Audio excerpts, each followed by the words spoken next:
कि इस ग्लास का रिफ्रैक्टिव इंडेक्स क्या होगा, मिनिमम रिफ्रैक्टिव इंडेक्स। पहले तो आप ये समझिए कि जरा ये टीआईआर हुआ क्यों, कॉन्सेप्ट को समझिए जरा।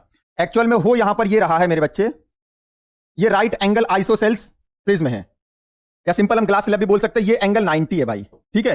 अब ये वाले 45 के हो जाएंगे भाई, ये 45 हो गया आपका, और ये भी 45 हो जाएगा। अब समझना जरा, यहां से कोई लाइट रे आती है, नॉर्मल टकराती है इस वाले फेज से, तो यहां तो एंगल ऑफ इंसिडेंस 0 है, तो भाई ये एंटर कर गया, रिफ्रैक्शन भी 0 होगा। ये यहां आकर टकराती है लाइट रे। अब देखना जरा नॉर्मल से कितने डिग्री का एंगल बना रही है यार, नॉर्मल से।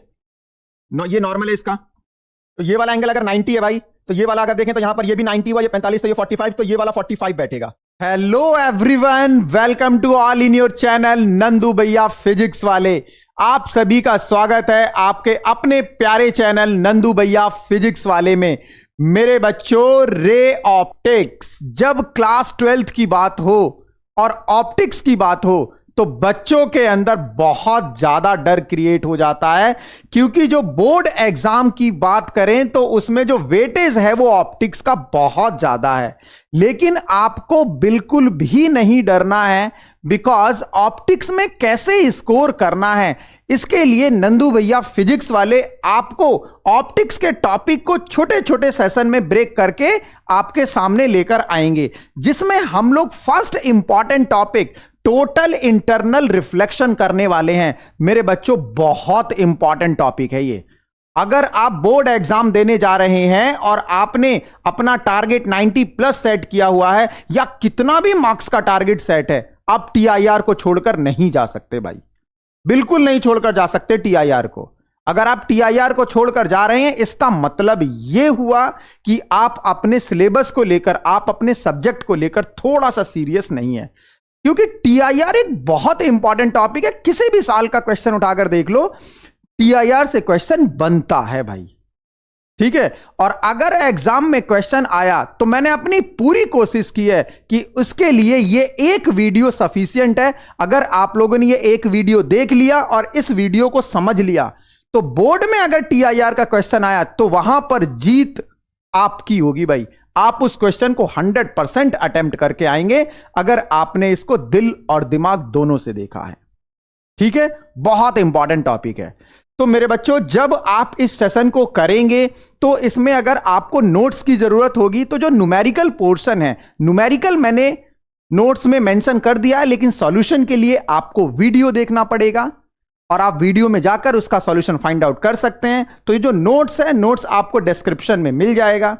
और फिर मैं आपसे एक रिक्वेस्ट करता हूं कि अगर आपको ये लेक्चर पसंद आता है और आप कॉन्फिडेंट फील करते हैं, आप इसको ज्यादा से ज्यादा शेयर कीजिए, जिससे नंदू भैया फिजिक्स वाले आपके बीच में बने रहें और नई नई वीडियो नए नए टॉपिक पर आपके लिए लेकर आते रहें। तो क्या करेंगे बा, नोट्स बना लेवे के बाटे या एक न्यूमेरिकल के कर लेवे के बाटे।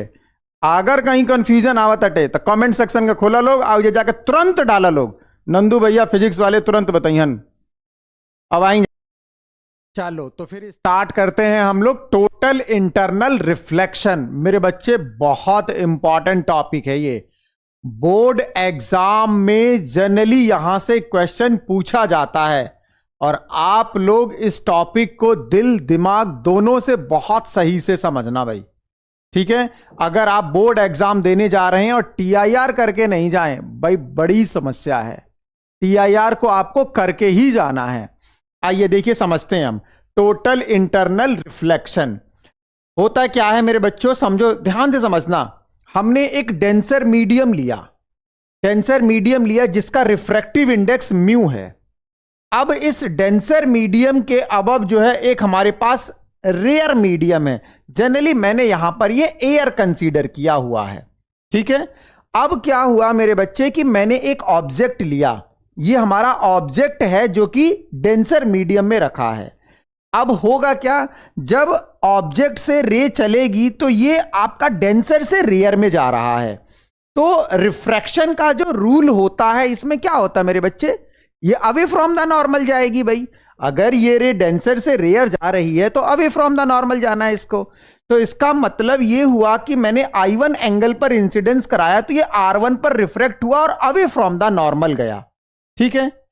अब क्या हुआ कि मैंने थोड़ा सा इंसिडेंस एंगल इंक्रीज कर दिया भाई।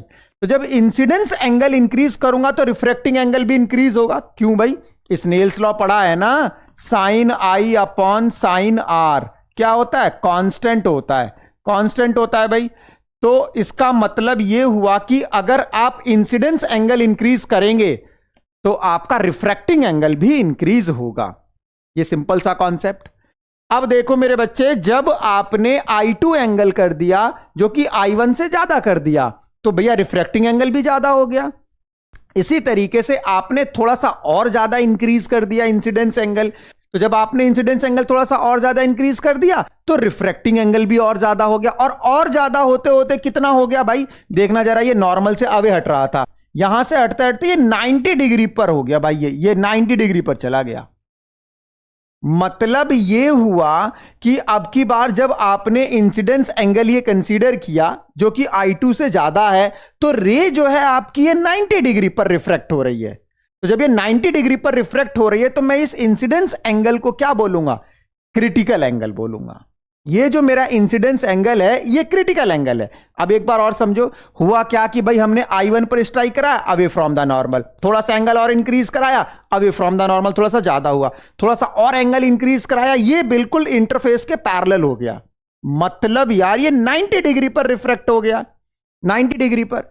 अब आप समझने की कोशिश करना, यहां तक रिफ्रैक्ट हो चुका है, अगर मैं थोड़ा सा एंगल और इंक्रीज कर दूं यार, तो अगर थोड़ा सा एंगल और इंक्रीज होगा तो ये रे क्या करेगी, सेम मीडियम में वापस आ जाएगी। तो भैया यहां रिफ्रैक्शन, यहां रिफ्रैक्शन, यहां रिफ्रैक्शन, यहां रिफ्लेक्शन हो गया। मतलब जो रे रिफ्रैक्ट हो रही थी वो अब रिफ्लेक्ट हो गई और सेम मीडियम में वापस आ गई। इसी फिनोमिना को हम टोटल इंटरनल रिफ्लेक्शन कहते हैं, TIR कहते हैं भाई। जिसमें क्या होता है कि कोई भी रे अगर डेंसर मीडियम से रेयर मीडियम में जा रही है और उसको आप एक ऐसे एंगल पर स्ट्राइक कराओ जो क्रिटिकल एंगल से ज्यादा है, तो वो रे रेयर मीडियम में ना जाकर सेम डेंसर मीडियम में वापस आ जाती है। This phenomena is known as total internal reflection. एक बार और बताता हूं यार, बहुत सिंपल है। यहां से जब ऑब्जेक्ट चला, तो जब ऑब्जेक्ट से रे चली तो ये क्या होगा, डेंसर से रेयर में जा रही है तो अवे फ्रॉम द नॉर्मल। हमने भैया थोड़ा सा इंसिडेंस एंगल इंक्रीज कर दिया तो भैया ये रूल ये कहता है कि भैया आपका रिफ्रैक्टिंग एंगल भी इंक्रीज होगा। भाई अगर आप इंसिडेंस इंक्रीज करेंगे तो रिफ्रैक्टिंग एंगल भी इंक्रीज होगा। कोई बात नहीं भाई, रिफ्रैक्टिंग एंगल इंक्रीज हो गया। अब हमने क्या करा मेरे बच्चे, थोड़ा सा और इंसिडेंस एंगल इंक्रीज करा दिया। तो जब मैंने यहां पर थोड़ा सा और इंसिडेंस एंगल इंक्रीज कराया तो रिफ्रैक्टिंग एंगल भी इंक्रीज हुआ, और इंक्रीज होते होते इतना हो गया कि वो इंटरफेस के पैरेलल हो गया। मतलब नॉर्मल से वो 90 डिग्री एंगल बना रहा है रेयर मीडियम में। अगर आपने गलती से भी थोड़ा सा एंगल और इंक्रीज कर दिया ना, तो ये जो रे है मेरे बच्चे ये सेम मीडियम में वापस आ जाएगी। इसी फिनोमिना को मैं टोटल इंटरनल रिफ्लेक्शन बोल रहा हूं। ठीक है, तो फाइनली अगर मैं डेफिनेशन की बात करूं मेरे बच्चों कि TIR की क्या डेफिनेशन हो सकती है, so total internal reflection is an optical phenomena in which when light ray goes from denser medium to rare medium. भाई लाइट को डेंसर से रेयर में जाना है, ठीक है, तो लाइट जब डेंसर से रेयर में जाएगी और आपका इंसिडेंस एंगल अगर ग्रेटर देन क्रिटिकल एंगल है तो लाइट जो है वो रेयर में नहीं जाएगी, सेम मीडियम में वापस आ जाएगी। This phenomena is known as TIR, total internal reflection. बहुत इंपॉर्टेंट टॉपिक यार। तो आप मुझे ये बताइए कि ऐसी वो दो कौन सी कंडीशन बन सकती हैं कि जिनके बिना अगर ये नहीं हो तो TIR नहीं होगा। मतलब ये इसेंशियल कंडीशन है TIR के होने के लिए। तो इसमें फर्स्ट आएगा भाई, लाइट रे जो है आपकी डेंसर से रेयर में जानी चाहिए। आपकी जो लाइट है डेंसर से रेयर में जानी चाहिए तभी TIR होगा। समझो कैसे भाई, मान लो कि आपकी लाइट रे जो है वो रेयर से डेंसर में जा रही है। जस्ट एग्जांपल समझाने के लिए, ये रेयर था और ये डेंसर था। तो अगर आपकी लाइट रे मेरे बच्चों ऐसे जा रही है, ऐसे रेयर से डेंसर में, तो यार एक बात बताओ, ये तो टूवर्ड द नॉर्मल बैंड होगी ना, क्या ये कभी वापस आ सकती है? जबकि TIR के लिए हमें इधर वापस बुलाना था, ऐसे बुलाना था, कभी वापस नहीं आएगी। कब? जब ये रेयर से डेंसर में जाएगी। इसलिए लाइट को डेंसर से रेयर में जाना होगा। हां, अगर ये D2R जा रही होती, D2R जा रही होती तो इस केस में क्या होता, ये इंसिडेंस एंगल हुआ और ये अवे फ्रॉम द नॉर्मल। मतलब अगर मैं इस सिचुएशन में देखूं तो आने वाली कंडीशन बन सकती है, मतलब लाइट को डेंसर से रेयर में ट्रेवल करना होगा। जो रिफ्रैक्शन का केस आप लोगे ना, उसमें लाइट डेंसर से रेयर पे जाती समय रिफ्लेक्शन कराना है। भैया सेकंड कंडीशन क्या है, अगर आपका इंसिडेंस एंगल वहां के क्रिटिकल एंगल से ज्यादा ही नहीं होगा तो क्या TIR हो पाएगा? बिल्कुल नहीं होगा भाई। हमने देखा था ना अभी डायग्राम में कि हमारा जो इंसिडेंस एंगल है ये वाला, आपका क्रिटिकल से जब तक ज्यादा नहीं होगा तब तक जो रे है वो सेम मीडियम में वापस नहीं आई थी। It means incidence angle must be greater than critical angle. दूसरी कंडीशन आपके पास ये होनी चाहिए थी। तो ओवरऑल अगर आपसे एग्जाम में पूछा जाए कि भाई 2 कंडीशन बता दो जिसके बिना TIR नहीं होगा या फिर जिसके होने पर ही TIR होगा, दैट इज नंबर 1, रे को डेंसर से रेयर में जाना होगा। It means ray must be travel from denser to rare. Second one, भैया इंसिडेंस एंगल जो होगा ना वो ग्रेटर देन होगा क्रिटिकल एंगल। अगर आपका क्रिटिकल एंगल से कम है इंसिडेंस एंगल, कभी TIR नहीं होगा। ठीक है, चलिए तो अब क्रिटिकल एंगल की बात आ रही है तो यार क्रिटिकल एंगल भी तो देखना पड़ेगा ना। आइए जरा देखते हैं क्रिटिकल एंगल को कैसे डिफाइन कर सकते हैं हम लोग। क्रिटिकल एंगल की अगर मैं बात करूं तो भाई देखो, डेंसर मीडियम से जब रेयर मीडियम में आपकी लाइट रे जा रही है और आपने इतने डिग्री के एंगल पर इंसिडेंस कराया कि जो लाइट रे रिफ्रैक्ट हुई रेयर मीडियम में वो कितने डिग्री पर हो गई भाई? 90 डिग्री पर। ये इस तरीके से हो गई 90 डिग्री पर। इसका मतलब ये हुआ कि ये जो एंगल होगा, this angle is known as critical angle. तो भैया क्रिटिकल एंगल क्या है? क्रिटिकल एंगल वो इंसिडेंस एंगल है डेंसर मीडियम में जिस पर लाइट रेयर मीडियम में 90 डिग्री पर रिफ्रैक्ट होगी। तो finally it is the incidence angle in denser medium at which light ray will refracted at angle 90 degree इन रेयर मीडियम। मतलब भैया अगर मेरा जो आई है, आई आपका अगर C है, क्रिटिकल एंगल है इंसिडेंस एंगल, तो भैया रिफ्रैक्टेड जो होगा रेयर मीडियम में वो 90 डिग्री होगा। सिंपल सी बात है। ठीक है, तो भैया अगर हमें क्रिटिकल एंगल कैलकुलेट करना हो तो कैसे करेंगे भाई? रिफ्रैक्टिव इंडेक्स से इसका रिलेशन निकालते हैं। आओ, relation between critical angle and refractive index समझने की कोशिश करना जरा भाई। इससे पहले मैं आपको बता दूं स्नेल्स लॉ, मुझे पता है आप सभी को पता होगा स्नेल्स लॉ, बट फिर भी मैं आपको बता देता हूं कि स्नेल्स लॉ कैसे अप्लाई करते हैं, क्योंकि यहां पर थोड़े से बच्चे कंफ्यूज हो जाते हैं मेरे बच्चों। देखो स्नेल्स लॉ की जब हम बात करते हैं ना मेरे बच्चे, तो स्नेल्स लॉ में क्या होता है, अगर हम देखें तो आपकी अगर कोई लाइट रे है यहां से A मीडियम से B मीडियम में जा रही है। अभी मैं ये नहीं कह रहा हूं कि रेयर से डेंसर में जा रही है, लाइट रे ऐसे गई, ठीक है, समझना सही से भाई। चलो मानो रेयर से डेंसर, डेंसर से रेयर, चलो कोई भी हो सकता है, चलो मैंने इस तरीके से कर दिया, रेयर से डेंसर, ये I है ये R है। तो अगर मैं इसका स्नेल्स लॉ लिखूंगा ना मेरे बच्चे, बहुत सिंपल समझना जरा, इसका रिफ्रैक्टिव इंडेक्स μ1 है और इसका रिफ्रैक्टिव इंडेक्स μ2 है।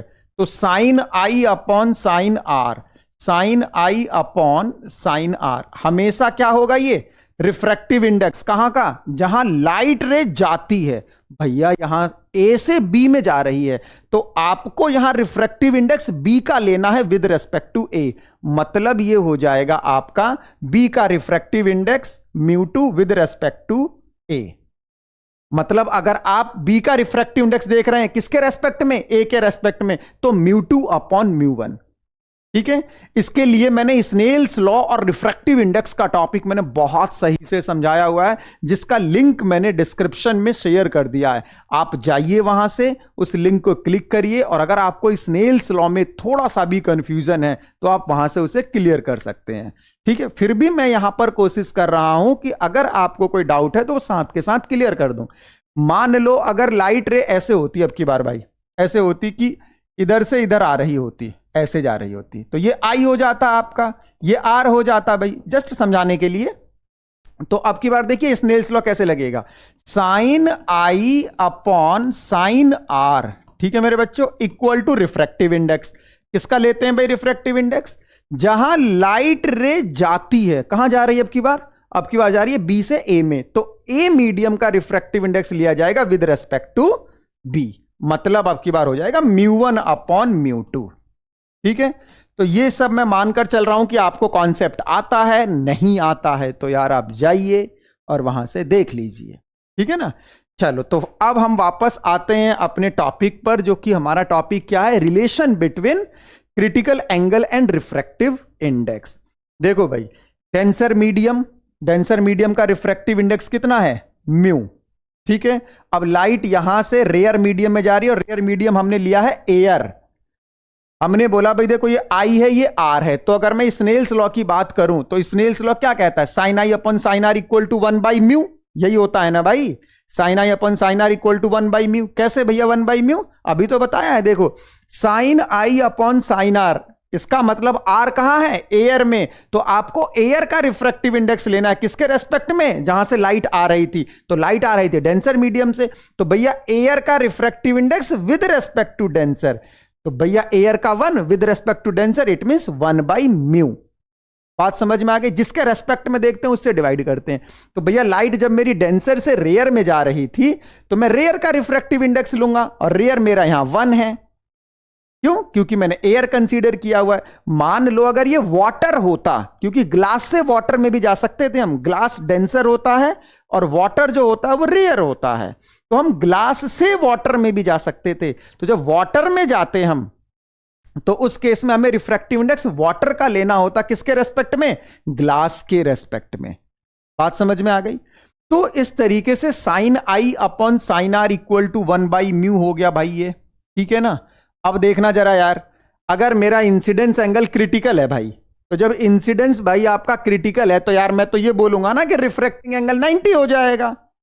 अगर आप ये बोल रहे हैं कि मेरा इंसिडेंस एंगल क्रिटिकल एंगल के इक्वल है, चलो ठीक है भाई मान लिया, तो भैया क्रिटिकल को 90 करो, सॉरी रिफ्रैक्टिंग एंगल को 90 करो, तो रिफ्रैक्टिंग एंगल आपने कितना कर दिया, 90 कर दिया।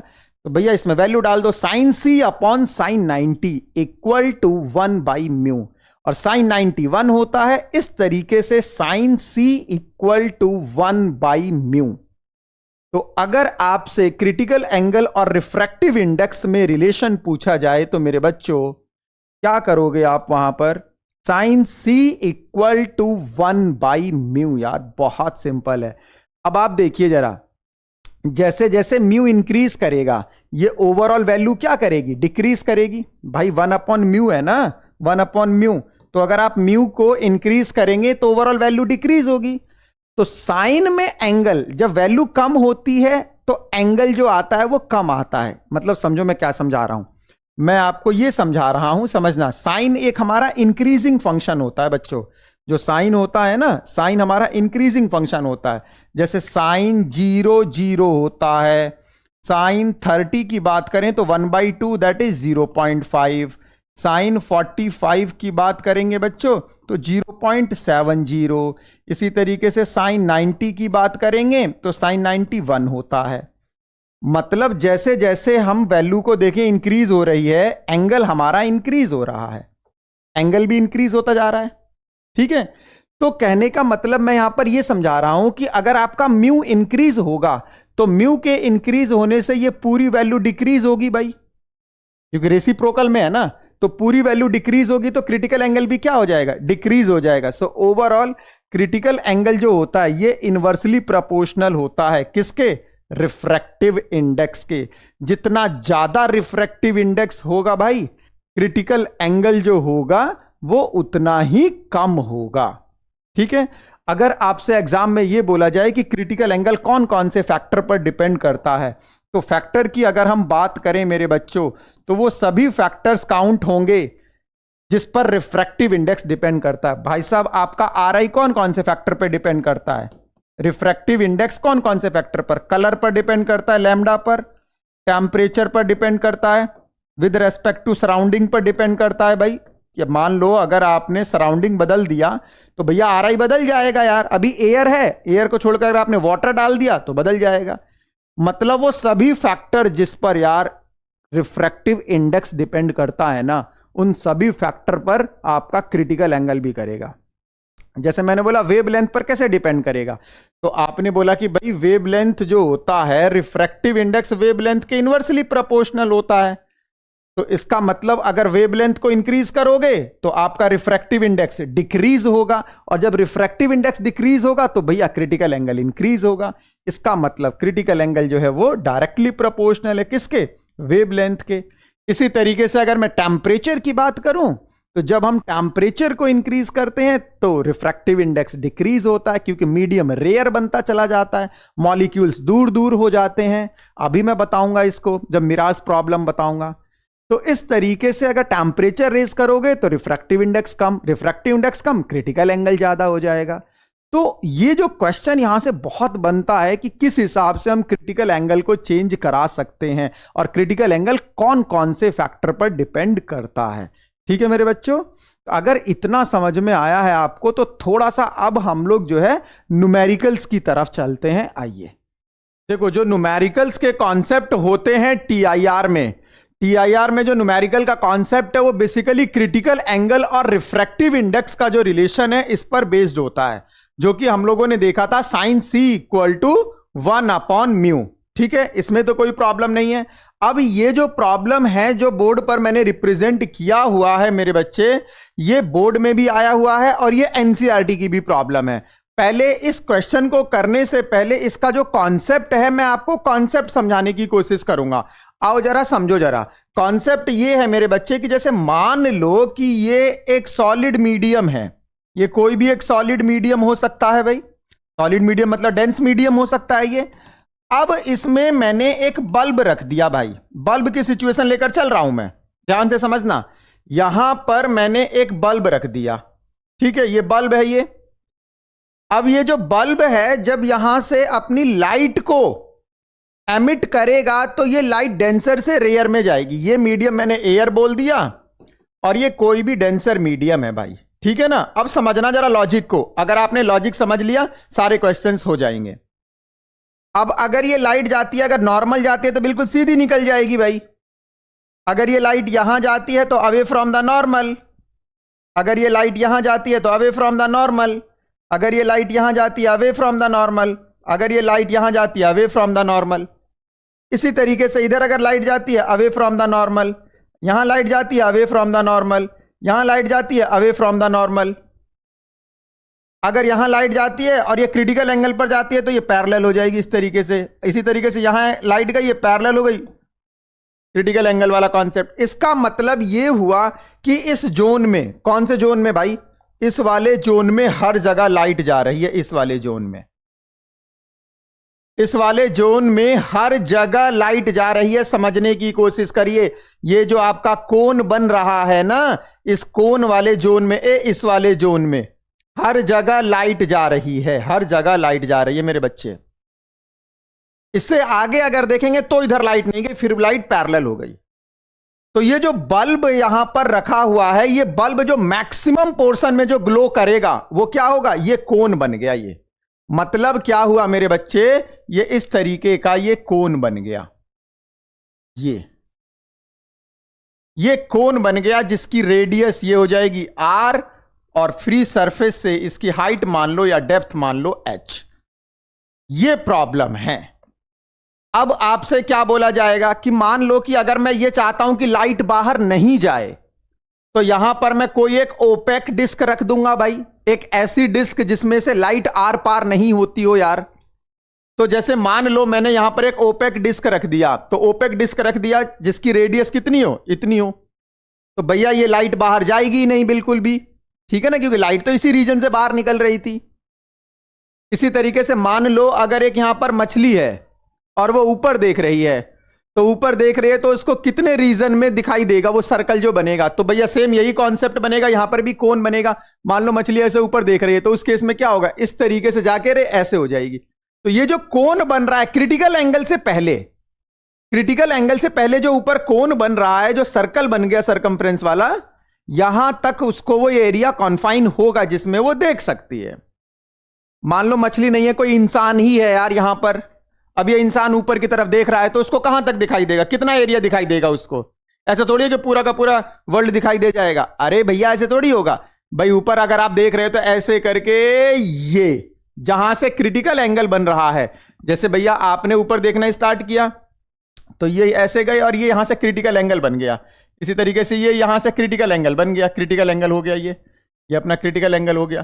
तो ये वाला एरिया आपको दिखेगा ना, बात समझ में आ रही है। ये कोन बन रहा है और कोन के लिए सॉल्व अभी करके बताऊंगा मैं, ये एंगल भी निकाल कर दिखाऊंगा। फिलहाल आप ये समझने की कोशिश करिए कि ये जो बल्ब है किस तरीके से लाइट को एमिट करा रहा है, तो कौन कौन से रीजन में ये लाइट रे जा रही है। ठीक है मेरे बच्चों, आओ जरा आप क्वेश्चन की तरफ चलते हैं। इसमें देखो क्वेश्चन में क्या बोला गया है, बहुत इंपॉर्टेंट प्रॉब्लम है मेरे बच्चे और बहुत बार एग्जाम में पूछा भी गया है। इसमें बोला गया a small bulb is placed at the bottom of a tank containing water to a depth of 80 centimetre. भैया एक वाटर का टैंक है जिसमें एक स्मॉल बल्ब को मैंने प्लेस किया हुआ है और 80 सेंटीमीटर की डेप्थ पर प्लेस किया हुआ है। What is the area of surface of the water through which light from the bulb can emerge out? मतलब आपको यार वही बताना है कि ऐसा वो कौन सा एरिया है जहां से लाइट जो है वो बल्ब से बाहर निकल रही है। और आपको क्या दिया हुआ है, refractive index of water is 4/3 मेरे बच्चे। आओ जरा देखते हैं इस प्रॉब्लम को कैसे सॉल्व कर सकते हैं। भाई जो लाइट बल्ब है वो 80 सेंटीमीटर रखा हुआ है एक वाटर टैंक में। वाटर टैंक में जैसे अगर मैं आपको समझाने की कोशिश करूं मेरे बच्चे, तो ये वाटर टैंक है, जिस वाटर टैंक में एक लाइट बल्ब रखा हुआ है। कहां पर रखा हुआ है भैया, तो वो 80 सेंटीमीटर की डेप्थ पर रखा हुआ है। अब आपको ये बताना है मेरे बच्चे कि वो कौन सा एरिया होगा जहां से लाइट जो है बाहर की तरफ निकलेगी। आओ भैया बता देते हैं अभी मैक्सिमम एरिया कितना हो सकता है। तो देखना मेरे बच्चे, अभी मैं यहां पर एक लाइट बल्ब बनाऊंगा। ये आपका एक लाइट बल्ब है, समझो ये बल्ब, ये वो बल्ब है, ठीक है। अब इससे अगर आप देखेंगे मेरे बच्चे, तो यहां पर अगर मैं समझाने की कोशिश करूं आपको, तो मैक्सिमम एरिया देखो, जैसे यहां से बल्ब से लाइट गई और ये एंगल क्रिटिकल एंगल है, तो ये इस तरीके से क्या हो जाएगी, सरफेस के पैरेलल। इसी तरीके से यहां अगर देखोगे मेरे बच्चे, ये क्रिटिकल एंगल है तो सरफेस के पैरेलल। इट मीन्स हुआ ये मेरे बच्चे कि अगर मैं इस एंगल की बात करूं तो ये जो एंगल होगा, ये एंगल कौन सा होगा, क्रिटिकल एंगल होगा। ये एंगल कौन सा होगा, ये क्रिटिकल एंगल होगा। तो एरिया कौन सा बन रहा है भाई, एरिया कौन सा बन रहा है, एरिया की अगर मैं बात करूं तो ये एरिया बन रहा है जिससे लाइट बाहर निकलेगी मेरे बच्चे। अब अगर आप देखें तो ये इसकी डेप्थ है बल्ब की, जहां एग्जैक्ट वो बल्ब रखा हुआ है, ये डेप्थ h हो गई और ये रेडियस r हो गई। ये बन गया भाई साहब कोन। और जब ये कोन बन गया तो इसको अब हम आसानी से सॉल्व कर सकते हैं। ये जो कोन बन रहा है, इस वाले रीजन से आपका लाइट बाहर निकल रहा है, जिसकी रेडियस r है, तो इसका एरिया πr² हो जाएगा। अब इस प्रॉब्लम को कैसे सॉल्व करें भाई, देखिए जरा। अगर मुझे इस प्रॉब्लम को सॉल्व करना, देखो भाई अगर ये वाला एंगल C है तो यार ये भी क्लियर हो गया कि ये वाला एंगल जो होगा ना, ये वाला एंगल आपका C होगा भाई। ये वाला अगर एंगल C है तो ये वाला एंगल भी C होगा। सेम ये वाला एंगल C है तो यार ये वाला भी C होगा। कोन बन रहा है ना भाई, देखना जरा अलग से भी कोन बनाता हूं एक। ये बन गया भाई मेरा कोन। ये इस तरीके से भाई समझने की कोशिश करो यार, बहुत इंपॉर्टेंट है। सेलेक्टेड न्यूमेरिकल्स कराऊंगा मैं TIR से और यहीं से एग्जाम में आ जाएगा। समझने की कोशिश करिए। ये आपका जो है ये रेडियस है और ये हाइट मान लो, डेप्थ मान लो। तो भाई अभी मैंने बताया था कि ये वाला एंगल कितना है, ये वाला जो एंगल है ये C है। देखो ना यहां पर ये एंगल C बन रहा है, तो भाई ये भी C हो जाएगा, ठीक है। इसी तरीके से इधर भी देख सकते हैं। तो अगर मैं इस कोण को, देखो अभी जनरल करा रहा हूं मैं कि जनरल किस हिसाब से कर सकते हैं, सारी चीजें इसमें कैसे हो सकती हैं। ये जो C बन रहा है कोण का, इसको मैं बोलूंगा सेमी वर्टिकल एंगल। ये जो कोण का जो C बन रहा है, इसको मैं बोलूंगा semi vertical angle. Semi vertical angle, आपसे कुछ भी पूछा जा सकता है, सेमी वर्टिकल एंगल, ठीक है भाई। ये कितना होगा, ये C होगा। और कोण का टोटल एंगल कितना हो जाएगा, टोटल वर्टिकल एंगल ऑफ कोण कितना होगा, टोटल वर्टिकल एंगल ऑफ कोण भैया टोटल वर्टिकल एंगल 2c हो जाएगा। ठीक है, ये एक एक्स्ट्रा इंफॉर्मेशन अगर आपसे पूछा जाए तो। अब आप देखिए भाई, ये जो आपका राइट एंगल ट्राइंगल बन रहा है ना, कौन सा, ये वाला, ये जो राइट एंगल ट्राइंगल बन रहा है, इसको सॉल्व करना है आपको, ये वाला। तो भाई इसमें अगर मैं क्या करूं, मेरे को आर कैलकुलेट करना है, तो देखो tan C equal to R upon H, perpendicular upon base. अब आप कहोगे यार हम टेन सी कहां से लेकर आए, कोई बात नहीं। देखिए जब ये रिफ्रैक्शन हो रहा था तो यहां पर ये सी क्या है, क्रिटिकल एंगल है। तो क्रिटिकल एंगल और रिफ्रैक्टिव इंडेक्स में क्या रिलेशन होता है, sine C equal to 1 upon mu. भैया ये म्यू किसका होता है, डेंसर मीडियम का विद रेस्पेक्ट टू सराउंडिंग। तो यहां पर ये जो मीडियम है इसका रिफ्रैक्टिव इंडेक्स म्यू आपको मिलेगा एग्जाम में, जैसे अभी क्वेश्चन में दिया हुआ है वाटर वाले में 4/3।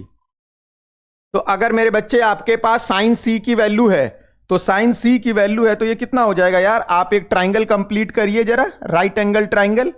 तो साइन सी कितना होता है, परपेंडिकुलर अपॉन हाइपोटेनियस होता है ना साइन थीटा। अगर ये वाला एंगल सी है तो ये परपेंडिकुलर कितना हो गया 1, और हाइपोटेनियस कितना हो गया म्यू, तो बेस कितना आएगा अंडर रूट म्यू स्क्वायर -1। अरे भाई कौन सा कॉन्सेप्ट लगा दिया यार, पाइथागोरस।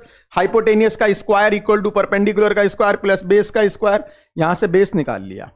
अब बेस निकालने से आप इसमें से ट्रिग्नोमेट्री का कोई सा भी फंक्शन निकाल सकते हो, कॉस निकाल सकते हो, टेन निकाल सकते हो। हमें किसकी जरूरत है, टेन सी की। तो टेन सी कितना हो गया भाई, टेन सी की अगर मैं बात करूं तो टेन सी कितना हो गया, tan C equal to R by H.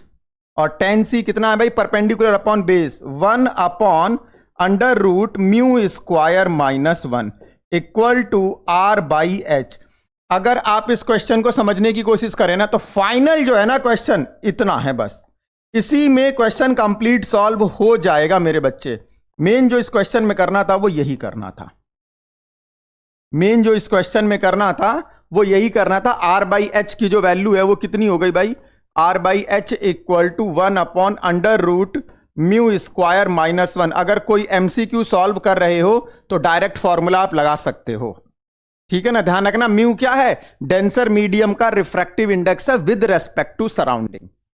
अब आपको यहां पर जैसे एरिया कैलकुलेट करने के लिए बोला है, आपको सारी चीजें दे रखी हैं, एच भी दे रखा है 80 सेंटीमीटर, अभी क्वेश्चन में दिखा भी दूंगा मैं। रिफ्रैक्टिव इंडेक्स आपको 4/3 दे रखा है, रेडियस निकालो, फिर एरिया कितना हो जाएगा पाई आर स्क्वायर। तो एरिया जो होगा मेरे बच्चे वो पाई आर स्क्वायर हो जाएगा।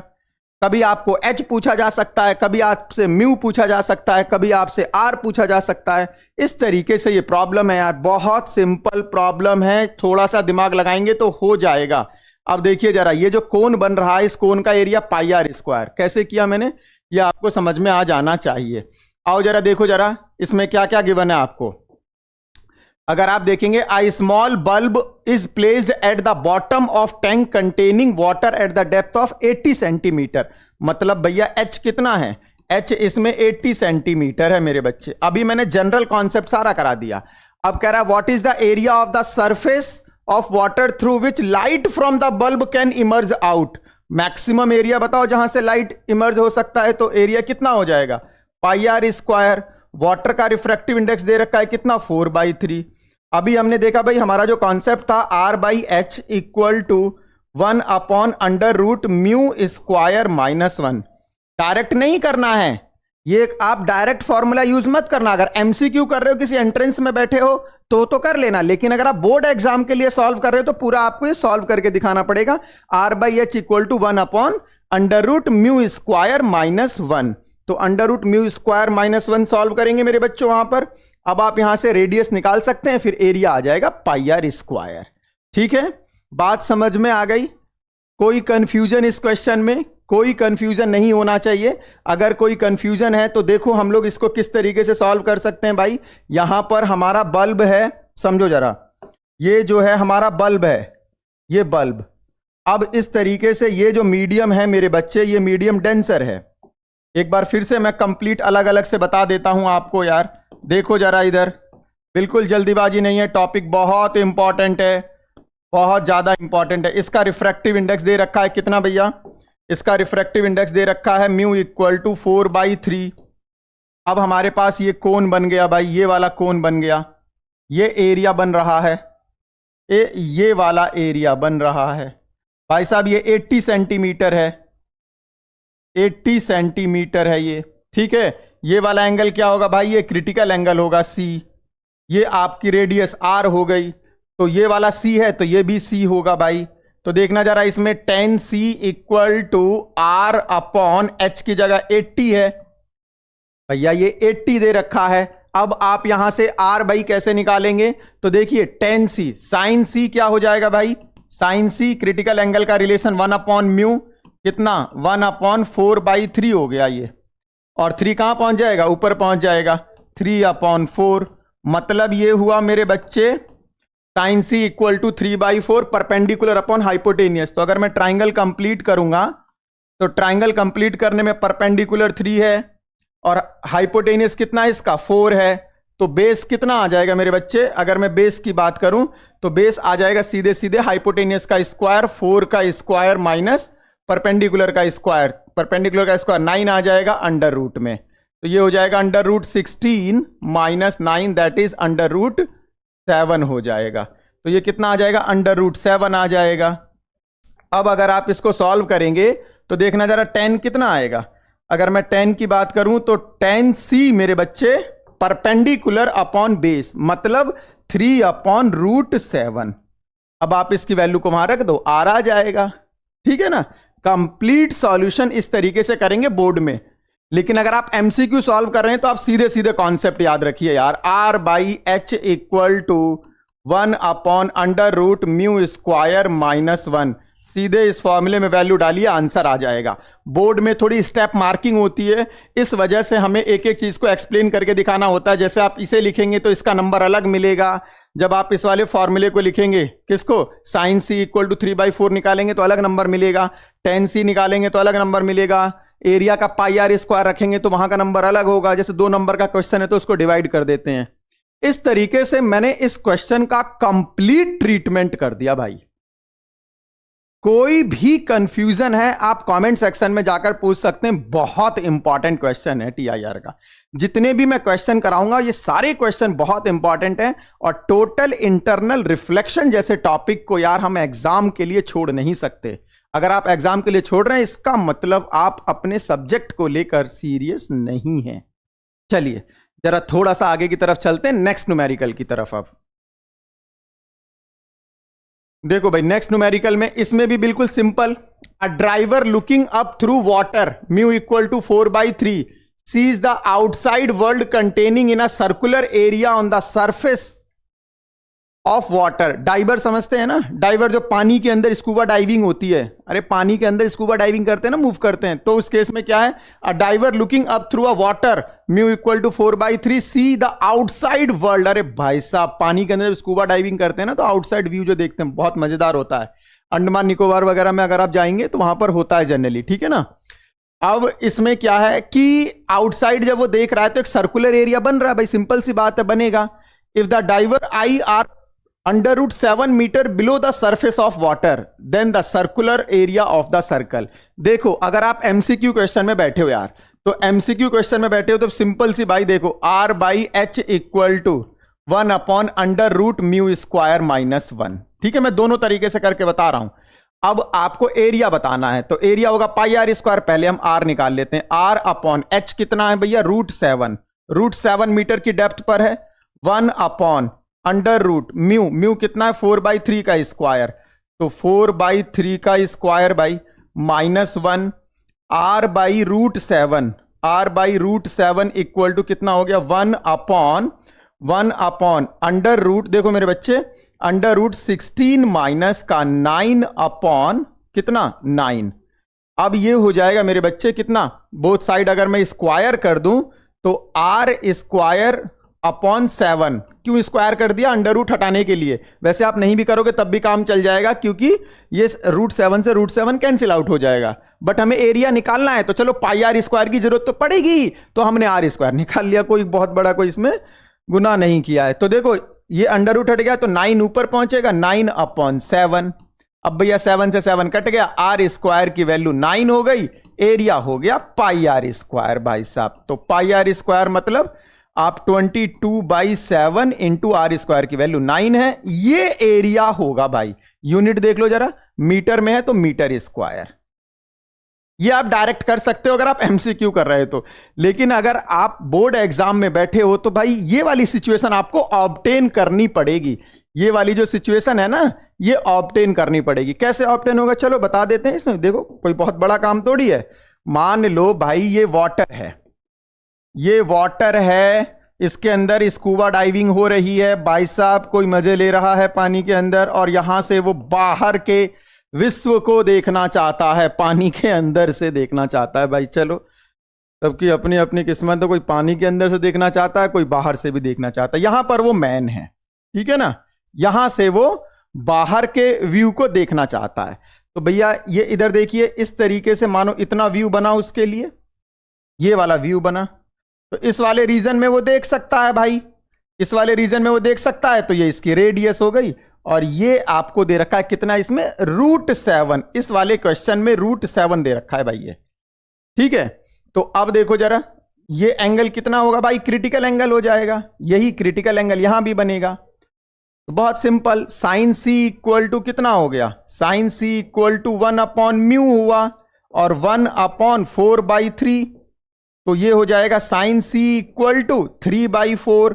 अब बिल्कुल वही क्वेश्चन बन गया जो अभी अभी मैंने किया था, सेम ट्राइंगल बनेगा भाई। ये अभी जो हमने क्वेश्चन किया था वही सेम बन गया, सेम ट्राइंगल बनेगा यार, सेम ट्राइंगल बनेगा। तो इस केस में कितना हो जाएगा, tan c इक्वल टू कितना बनेगा भाई, बना देता हूं यार मैं।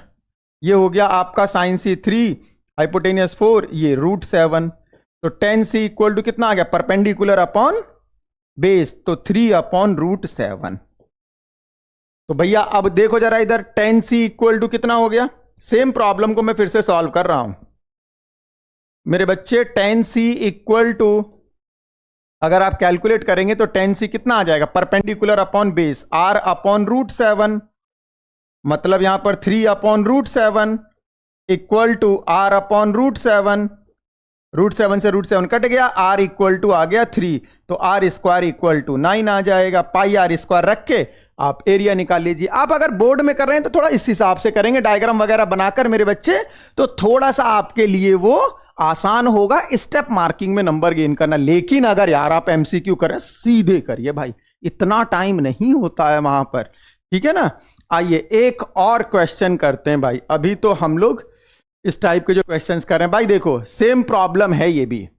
इसमें क्या बोला गया है, a jar of height h is filled with a transparent liquid of refractive index mu as shown in the figure. At the centre of the jar on the bottom surface is a dot. यहां पर क्या है भैया, एक dot है, ये जो है आपका यहां पर एक डॉट है, ये रहा। Find the minimum diameter of the disk such that when placed on the top surface symmetrically about the center, the dot is not visible। मतलब भैया ये जो डॉट है, डॉट यहां पर हमें एक डिस्क रखना है और इस डिस्क का डायामीटर बताना है। जैसे ये इस तरीके से बन गया ना कि ये जो डॉट है आपका, ये डॉट जार में कुछ इस तरीके से जा रहा होगा भाई, ये है डॉट यहां पर, तो ये इस तरीके से इधर चला गया, ये यहां चला गया। तो मान लो डॉट ने इतना एरिया कॉन्फाइन कर रखा है भाई, ये एरिया कॉन्फाइन कर रखा है डॉट ने। तो आपको यहां पर एक ऐसी डिस्क रखनी है, इस डिस्क का डायामीटर बताना है। ये जो डिस्क आप यहां पर रखना चाह रहे हैं, ये डिस्क, कंप्लीट डिस्क, जिससे ये इनविजिबल हो जाए, ऊपर से दिखाई नहीं दे। आप यहां पर एक डिस्क रखिए जिससे ये ऊपर से दिखाई नहीं दे। भाई सेम क्वेश्चन बल्ब के लिए भी बनता है, हम ऊपर से बल्ब भी रख देते हैं, तो बल्ब के लिए भी सेम क्वेश्चन बनता है कि बल्ब दिखाई ना दे। अगर हम यहां पे एक ओपेक डिस्क रख दें तो उसका वो रेडियस पूछ लेता है, उसका वो एरिया पूछ लेता है। इस वाले क्वेश्चन में डायामीटर पूछा गया, चलो बताएंगे डायामीटर, कोई बात नहीं। ये r हो गया, ये h है भैया। ये वाला जो एंगल है ना, ये एंगल आपका c बनेगा, तो यार ये भी c हो जाएगा, कोई बात नहीं। तो इसमें tan c इक्वल टू कितना, r/h होगा भाई। ये हमारा r है यार, ये r हो गया। अब देखो जरा, tan c r/h, आपको रिफ्रैक्टिव इंडेक्स दे रखा है, तो बिल्कुल same problem, sin c equal to कितना हो गया, 1/μ हो गया। तो अगर हम tan c निकालेंगे भाई, राइट एंगल ट्राइंगल कंप्लीट कर लो यार, परपेंडिकुलर 1 है, हाइपोटेनियस म्यू है, अंडर रूट म्यू स्क्वायर -1 हो जाएगा ये, ठीक है ना। अंडर रूट म्यू स्क्वायर -1 हो गया। तो अगर आप यहां से tan c निकालते भी हैं तो परपेंडिकुलर अपॉन, देखो इधर tan c equal to r by H, और यहां से tan c की वैल्यू कितनी है, परपेंडिकुलर अपॉन हाइपोटेनियस, कितना mu square -1 equal to r by H.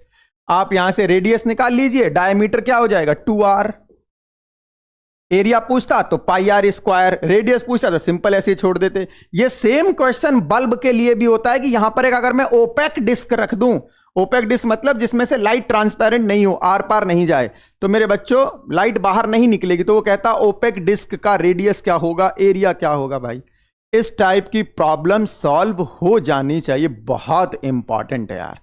चलिए आगे की तरफ चलते हैं थोड़ा सा। अब हम आओ भाई, इस टाइप की प्रॉब्लम समझिए। अब ये टीआईआर में सेकंड टाइप की प्रॉब्लम करा रहा हूं मैं इसमें। देखो जरा, जैसे आपको ना ये एक ट्राइंगल दिया हुआ है, क्या बोला है, a ray of light incident normally on one face of a right angle isosceles prism. मतलब ये ग्लास है यार, इसका रिफ्रैक्टिव इंडेक्स कितना दे रखा है, इसका जो भी रिफ्रैक्टिव इंडेक्स होगा वो हम कैलकुलेट करेंगे। अब वो ये कह रहा है कि इस पर राइट एंगल पर हमने यहां से कोई नॉर्मल लाइट स्ट्राइक की, तो भाई यहां से बाय द रिफ्रैक्शन ये तो एंटर करके अंदर चला गया, बाय द रिफ्रैक्शन ये यहां से रिफ्रैक्ट होकर अंदर चला गया। इस वाले फेस से क्या हुआ, ये रिफ्लेक्ट हो गया, टीआईआर हो रहा है। तो टीआईआर हो रहा है तो आपको बताना है कि इस ग्लास का रिफ्रैक्टिव इंडेक्स क्या होगा, मिनिमम रिफ्रैक्टिव इंडेक्स। पहले तो आप ये समझिए कि जरा ये टीआईआर हुआ क्यों, कॉन्सेप्ट को समझिए जरा। एक्चुअल में हो यहां पर ये रहा है मेरे बच्चे, ये राइट एंगल आइसोसेल्स प्रिज्म है, या सिंपल हम ग्लास स्लैब भी बोल सकते हैं। ये एंगल 90 है भाई, ठीक है। अब ये वाले 45 के हो जाएंगे भाई, ये 45 हो गया आपका, और ये भी 45 हो जाएगा। अब समझना जरा, यहां से कोई लाइट रे आती है, नॉर्मल टकराती है इस वाले फेस से, तो यहां तो एंगल ऑफ इंसिडेंस 0 है, तो भाई ये एंटर कर गया, रिफ्रैक्शन भी 0 होगा। ए यहां आकर टकराती है लाइट रे। अब देखना जरा नॉर्मल से कितने डिग्री का एंगल बना रही है यार, नॉर्मल से ये नॉर्मल है इसका, तो ये वाला एंगल अगर 90 है भाई, तो ये वाला अगर देखें तो यहां पर ये भी 90 हुआ, ये 45, तो ये 45, तो ये वाला 45 बैठेगा। It means angle of incidence यहां पर 45 है। जनरली मैं बात कर रहा हूं ग्लास की, यहां पर एंगल ऑफ इंसिडेंस जो है वो कितना है, 45 है। तो ग्लास में क्या होता है, अभी मैं इस क्वेश्चन का डिस्कशन नहीं कर रहा हूं, ग्लास के केस में जो आपका म्यू होता है वो 1.5 लेते हैं हम। तो अगर 1.5 लेंगे तो साइन सी जो होगा ना मेरे बच्चों, वो हो जाएगा 1 अपॉन म्यू, तो ये हो जाएगा आपका 1 अपॉन 1.5। तो यहां से जब आप सी की वैल्यू निकालेंगे तो ऑलमोस्ट ये 42 डिग्री के आसपास आता है, 41 और 42 के आसपास आता है, ठीक है ना। तो मतलब ये हुआ कि ग्लास के लिए जो क्रिटिकल एंगल होता है वो आपका 42 डिग्री होता है। अब अगर आपने यहां पर कोई लाइट स्ट्राइक करा दी भाई, और ये इंसिडेंस एंगल कितना है, 45 डिग्री है, जो कि क्रिटिकल से ज्यादा है, तो बताओ ये टीआईआर करेगी ना। तो इसका मतलब ये हुआ मेरे बच्चे, ये सेम मीडियम में, ये जो लाइट रे है ये सेम मीडियम में यहां पर टीआईआर कर जाएगी, यहां पर इस तरीके से। देखो आप समझो कैसे, ये वाला एंगल 45 है नॉर्मल से, तो रिफ्लेक्शन हुआ तो यार ये वाला भी 45 ही होगा ना। एज पर the law of reflection angle i हमेशा एंगल आर के इक्वल होता है जब रिफ्लेक्शन होता है। तो भाई यहां रिफ्लेक्शन ही तो हो रहा है, तो नॉर्मल से 45, ये वाला भी नॉर्मल से 45, तो ये पूरा 90 हो गया ना इंसिडेंट और रिफ्लेक्टेड के बीच में। अब इस वाले फेस पर जब लाइट टकराएगी तो इस वाले फेस पर 0 डिग्री पर टकरा रही है, जबकि क्रिटिकल एंगल 42 डिग्री है, तो भैया क्रिटिकल से कम है, सीधी निकल गई है। इंसिडेंस एंगल 0 है तो रिफ्रैक्टिंग एंगल भी 0 होगा। तो अब आपको इस वाले क्वेश्चन में क्या बोला गया है, जनरली इसी का इन्वर्टेड फॉर्म पूछा गया है यहां पर। वो ये कह रहा है कि भैया इसका मिनिमम रिफ्रैक्टिव इंडेक्स कितना होना चाहिए, मिनिमम रिफ्रैक्टिव इंडेक्स जिससे ये टीआईआर हो जाए। तो देखो हमें एक बात तो समझ में आ रही है भाई, ये एंगल ऑफ इंसिडेंस कितना बैठेगा, 45। अब समझना जरा, यहां पर मैं इंसिडेंस एंगल को चेंज नहीं करा रहा हूं, इंसिडेंस एंगल मेरा 45 डिग्री है, मान लो इंसिडेंस एंगल मेरा 45 डिग्री का है। और भाई अगर मैं ये वाली सिचुएशन लेता ग्लास वाली, तो इसका क्रिटिकल एंगल 42 डिग्री था, तो भैया टीआईआर तो हो जाता। तो अगर किसी तरीके से इसका रिफ्रैक्टिव इंडेक्स बदल जाए, भाई मान लो इसको पानी के अंदर डिप कर दिया या किसी लिक्विड के अंदर डिप कर दिया भाई, या किसी तरीके से इसको टेम्परेचर देके इसका हमने रिफ्रैक्टिव इंडेक्स चेंज करा दिया, तो अगर इस तरीके से हमने रिफ्रैक्टिव इंडेक्स चेंज करा दिया तो भाई क्रिटिकल एंगल बदल जाएगा ना। तो वो यही कह रहा है कि मिनिमम कम से कम कितना रिफ्रैक्टिव इंडेक्स होना चाहिए कि जिससे इस वाली सिचुएशन में टीआईआर हो जाए।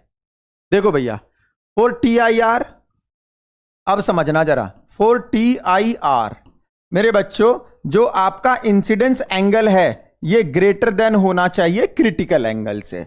इसका मतलब यहां पर इंसिडेंस एंगल 45 डिग्री है, ये 45 डिग्री ग्रेटर देन होना चाहिए क्रिटिकल एंगल से। ठीक है मेरे बच्चे, अब देखो जरा दोनों तरफ साइन ले लो भाई, तो साइन 45 ग्रेटर देन होना चाहिए साइन सी से। दोनों तरफ साइन ले लिया मैंने, ये 1/√2 हो गया, ग्रेटर देन होना चाहिए 1/म्यू से।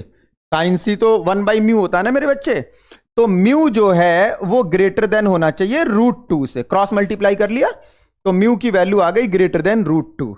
इसका मतलब ये हुआ भैया कि अगर आपका इंसिडेंस एंगल 45 डिग्री है, ये वाला जो केस है इंसिडेंस एंगल 45 डिग्री है, तो आपका जो म्यू है ना ये म्यू ग्रेटर देन होना चाहिए √2 से। मतलब ये हुआ कि ये ग्रेटर देन होना चाहिए 1.414 से।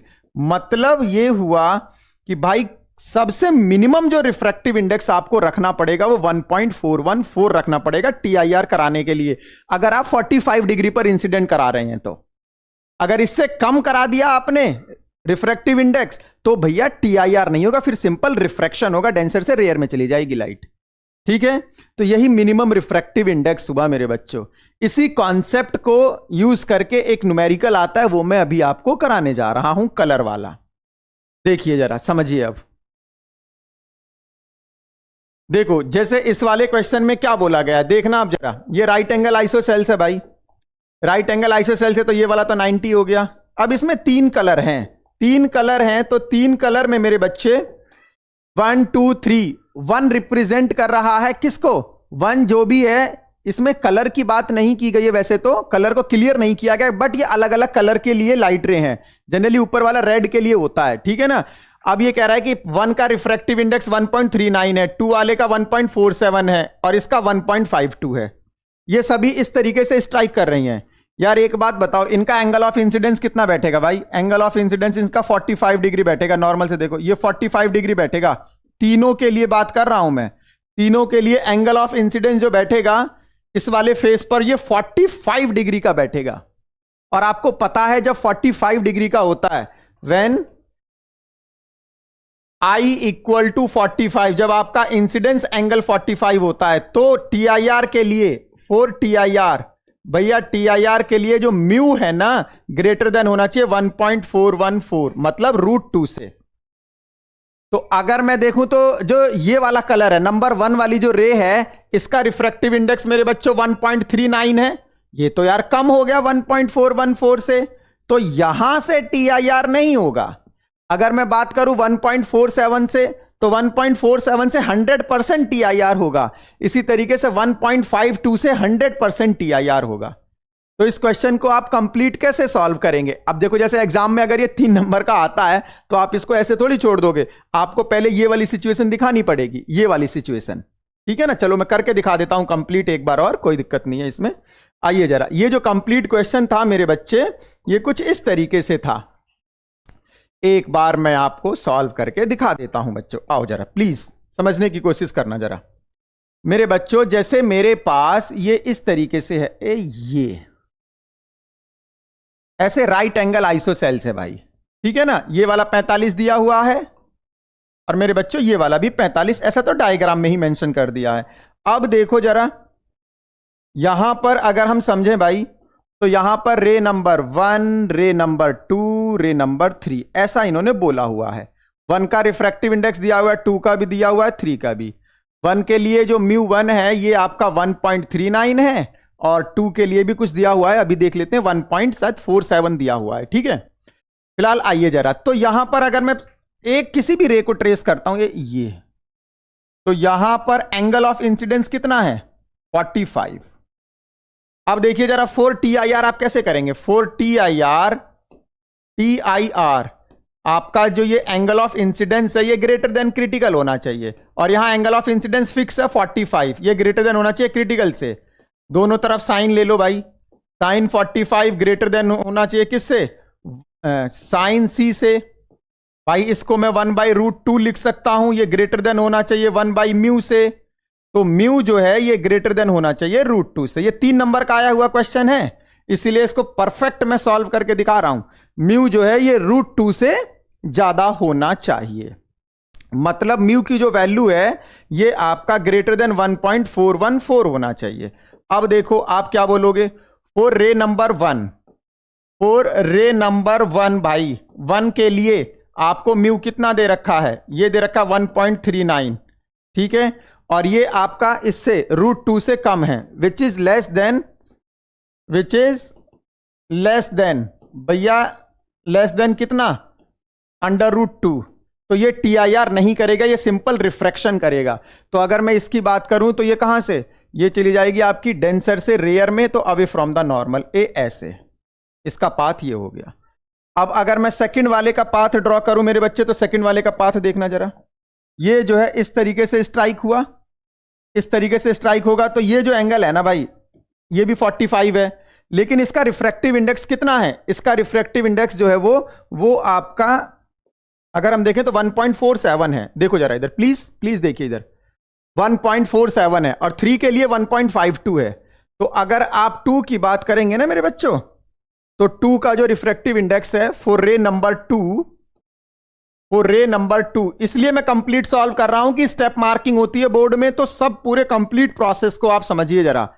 तो रे नंबर 2 के लिए मेरे बच्चे कितना है, म्यू की वैल्यू जो है वो 1.47 है, और ये ग्रेटर देन है, विच इज ग्रेटर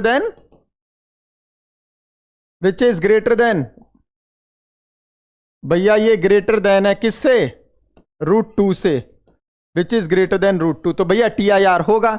सेम इसी तरीके से थर्ड वाले के लिए भी हो जाएगा भाई। अगर हम थर्ड वाले की बात करें ना, तो थर्ड वाले के लिए भी हो जाएगा, थर्ड वाले के लिए भी करा दो यार, चलो करा दो थर्ड वाले के लिए भी, ये थर्ड वाले के लिए भी करा दो। बहुत सिंपल, बहुत सॉलिड क्वेश्चन था ये, बहुत बार एग्जाम में आया हुआ है। तो आपको आना चाहिए कि अगर राइट एंगल आइसोसेल्स है, मतलब आप ऐसे याद रखो ना, कोई भी ग्लास है अगर उस पर 45 डिग्री पर आपका पड़ रहा है क्या एंगल ऑफ इंसिडेंस, तो वहां से TIR होगा या नहीं होगा ये इस बात पे डिपेंड करेगा। अगर उसका रिफ्रैक्टिव इंडेक्स √2 से ज्यादा है तो 100% TIR होगा। अगर आप कहते हैं कि √2 हो गया तो क्या होगा भाई, भैया वो तो क्रिटिकल एंगल बन जाएगा ना, उस पर ग्रेज हो जाएगा, मतलब सरफेस से पैरेलल हो जाएगा, वो TIR वाली कंडीशन नहीं आएगी। चलिए आगे की तरफ चलते हैं। आओ भाई, ये एक क्वेश्चन समझो जरा, ग्रेजिंग कॉन्सेप्ट पर है। अगर मैं आपको ग्रेजिंग कॉन्सेप्ट समझाने की कोशिश करूं भाई, ग्रेजिंग कॉन्सेप्ट का मतलब क्या होता है कि जैसे कोई भी लाइट है मेरे बच्चे, और वो लाइट समझना जरा, ग्रेजिस का मतलब क्या होता है। जैसे ये एक सरफेस है मेरे पास, ये एक सरफेस है, मतलब डेंसर मीडियम है, ये पूरी तरीके से डेंसर मीडियम है मेरे बच्चों, ये डेंसर मीडियम है।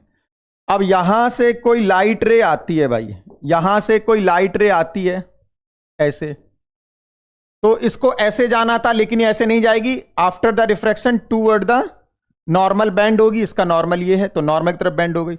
अब इस वाले सरफेस पर अगर ये पैरेलल हो जाए तो इसका मतलब ये ग्रेज कर रही है, ये एंगल जो बनेगा ये क्रिटिकल एंगल बनेगा।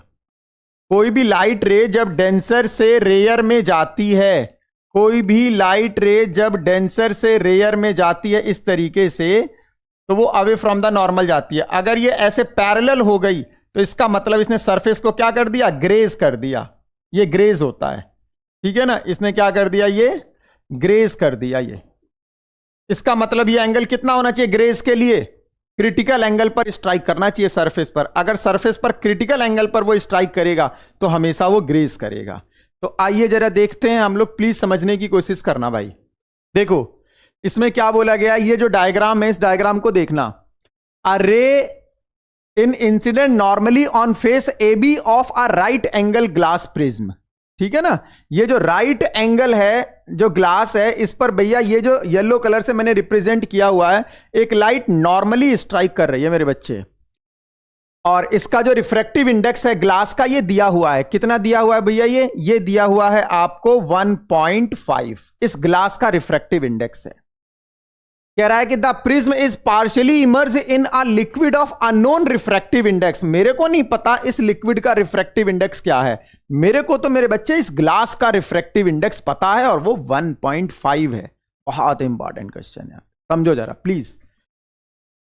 वो कह रहा है find the value of refractive index of the liquid. मेरे भाई इस लिक्विड का जो रिफ्रैक्टिव इंडेक्स है ना, चलो एयर के रेस्पेक्ट में मैंने बोल दिया लिक्विड का ए म्यू एल, ये वैल्यू आपको फाइंड आउट करनी है। कब फाइंड आउट करनी है, जब रे जो है वो ग्रेज करे अलोंग द फेस बीसी वाले फेस पर क्या करे, वो ग्रेज करे।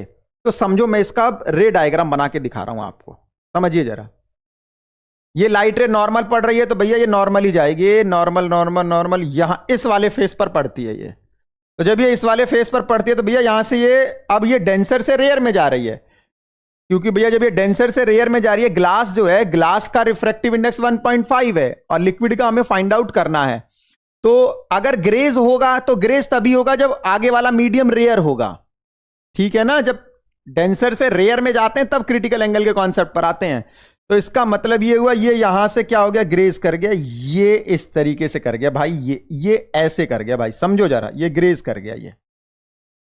अब जब ये ग्रेज कर गया मेरे बच्चे, तो ये जो इंसिडेंस एंगल होना चाहिए, देखो जरा इधर, ये नॉर्मल है, ये मैंने क्या बनाया है, नॉर्मल बनाया है। तो जस्ट अगर आप इसे समझने की कोशिश करें, नॉर्मल इसका इस तरीके से बनेगा, प्लीज थोड़ा सा समझने की कोशिश करेंगे मेरे बच्चों। तो इसमें जो है ये मैंने इसका नॉर्मल बनाया ऐसे करके।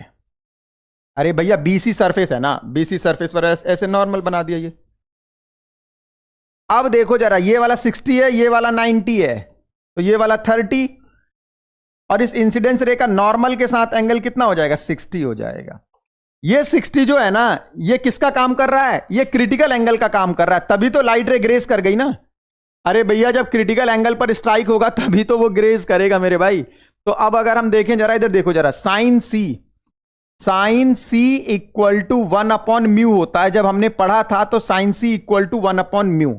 इसमें म्यू क्या होता है भाई, इसमें म्यू होता है डेंसर मीडियम का refractive index with respect to surrounding. यही पढ़ाया था ना मैंने आपको। इसमें जब हम लोग साइन सी इक्वल टू 1/म्यू को ड्राइव कर रहे थे तो इसमें मैंने क्या बताया था, इसमें मैंने ये बताया था, एक बार मैं आपको रिकॉल करा देता हूं मेरे बच्चों, एक बार मैं रिकॉल करा देता हूं, प्लीज थोड़ा सा टाइम दे दीजिए मेरे को। ये रहा भाई साहब, इसमें मैंने जब ये पढ़ाया था आपको तो इसमें ये क्या था, मैंने इस मीडियम का रिफ्रैक्टिव इंडेक्स म्यू लिया था, किसके रेस्पेक्ट में, सराउंडिंग के रेस्पेक्ट में। सराउंडिंग हमारा यहां पर 1 था, ठीक है ना। तो इसी तरीके से साइन सी इक्वल टू 1/म्यू आया था। तो अब की बार जो हमारी लाइट रे है वो कहां से कहां जा रही है, ग्लास से वाटर में जा रही है। तो अब की बार आप किसका आर आई लेंगे, ग्लास का आर आई लेंगे, किसके रेस्पेक्ट में लेंगे भाई, ग्लास का आर आई लेना है, और किसके रेस्पेक्ट में लेना है, विद रेस्पेक्ट टू सराउंडिंग। और सराउंडिंग क्या है, लिक्विड है। तो देखो भाई साइन सी इक्वल टू कितना हो जाएगा मेरे बच्चे, साइन सी इक्वल टू 1 ये ए म्यू जी ग्लास का विद रेस्पेक्ट टू सराउंडिंग, तो अपॉन करूंगा ना सराउंडिंग के लिए, ये पहुंच जाएगा ऊपर। तो ये हो जाएगा ए म्यू एल लिक्विड का upon a mu ji glass का। अब भैया साइन सी की वैल्यू है आपके पास, साइन सी की वैल्यू आपके पास है कितना, sine 60। Sine 60 equal to a mu l upon a mu g, ये √3/2 हो गया। ये मेरे को फाइंड आउट करना है, ये मेरे को दे रखा है 3/2। सॉल्व कर लीजिए, ए म्यू एल जो आया 3√3/4 आ गया भाई। देख लेना 1.5 से कम ही आएगा, क्योंकि आने वाला मीडियम जो आगे वाला है ना, ये आपका रेयर है। देखो मेरे बच्चों, इसी क्वेश्चन में एक और पार्ट है, उसमें क्या बोला गया है, ट्रेस द पाथ ऑफ रे if it were incident normally on phase AC. भैया अगर एसी वाले फेस पर नॉर्मल स्ट्राइक कर रहे हैं तो अब फिर से आपको इसका पाथ ट्रेस करना, चलो कर देते हैं, क्या दिक्कत है। देखो जरा, अगर इस वाले फेस पर ये नॉर्मल चलेगी, समझना जरा, इस वाले फेस पर ये नॉर्मल गया तो तो यहां से तो रिफ्रैक्शन होकर अंदर एंटर कर गया, ये यहां पर आ गया। अब देखो भाई इसका जो है ना ये इस तरीके से समझो, नॉर्मल से एंगल ऑफ इंसिडेंस समझो भाई, ये 60 डिग्री था, ये 90 डिग्री था, तो ये 30 डिग्री था, ये 30 डिग्री, ये 90 डिग्री, तो यार ये वाला 60 डिग्री, ठीक है ना। अब नॉर्मल से कितना हुआ, नॉर्मल से ये 30 डिग्री हुआ, और इस ग्लास का क्रिटिकल एंगल कितना है, क्रिटिकल एंगल 60 डिग्री है, क्रिटिकल एंगल थोड़ी बदल जाएगा, सेम सिचुएशन है। और अब की बार इंसिडेंट कितने पर हो रहा है, 30 डिग्री पर, तो भैया TIR थोड़ी होगा, क्रिटिकल से कम है, रिफ्रैक्शन होगा, तो ये अवे फ्रॉम द नॉर्मल चली जाएगी। तो अगर ये रे ऐसे जा रही है तो इसका मतलब ये अवे फ्रॉम द नॉर्मल ऐसे चली जाएगी मेरे बच्चे, ठीक है। आ गई बात समझ में, अवे फ्रॉम द नॉर्मल, ये नॉर्मल से डेविएट हो गई भाई। बहुत अच्छी प्रॉब्लम यार, TIR के सॉलिड न्यूमेरिकल्स करा रहा हूं, बहुत इंपॉर्टेंट सेशन चल रहा है मेरे बच्चों, समझो जरा। देखो भाई एक और क्वेश्चन करा देता हूं यार, इसमें समझो जरा क्या बोला गया है। When a light ray is incident on one face of rectangular glass slab, ये एक रेक्टेंगुलर ग्लास स्लैब है जिसका रिफ्रैक्टिव इंडेक्स कितना है 1.5 है। वो कह रहा है what should be the angle of incidence so that light ray just grazes adjacent face of the glass slab. भैया इसका एडजेसेंट फेस कौन सा होगा, A B C D। यहां पर एक लाइट रे स्ट्राइक कर रही है I एंगल पर, एडजेसेंट फेस इसका BC होगा। वो कह रहा है कि क्या एंगल हो I जिससे ये एडजेसेंट फेस पे क्या करे, ग्रेज करे। आओ भैया कराते हैं ग्रेज, जरा देखना जरा।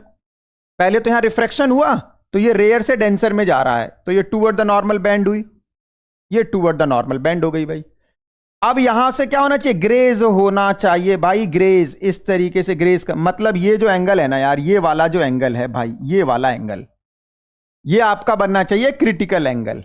ये जो एंगल बनेगा आपका ये क्या बन जाएगा, ये क्रिटिकल एंगल बन जाएगा, तभी ये कहानी पॉसिबल है। और अगर आप इस तरीके से देखें तो ये वाला एंगल R होगा, ये वाला एंगल 90 होगा। तो मेरे को किसकी वैल्यू बतानी है, I की।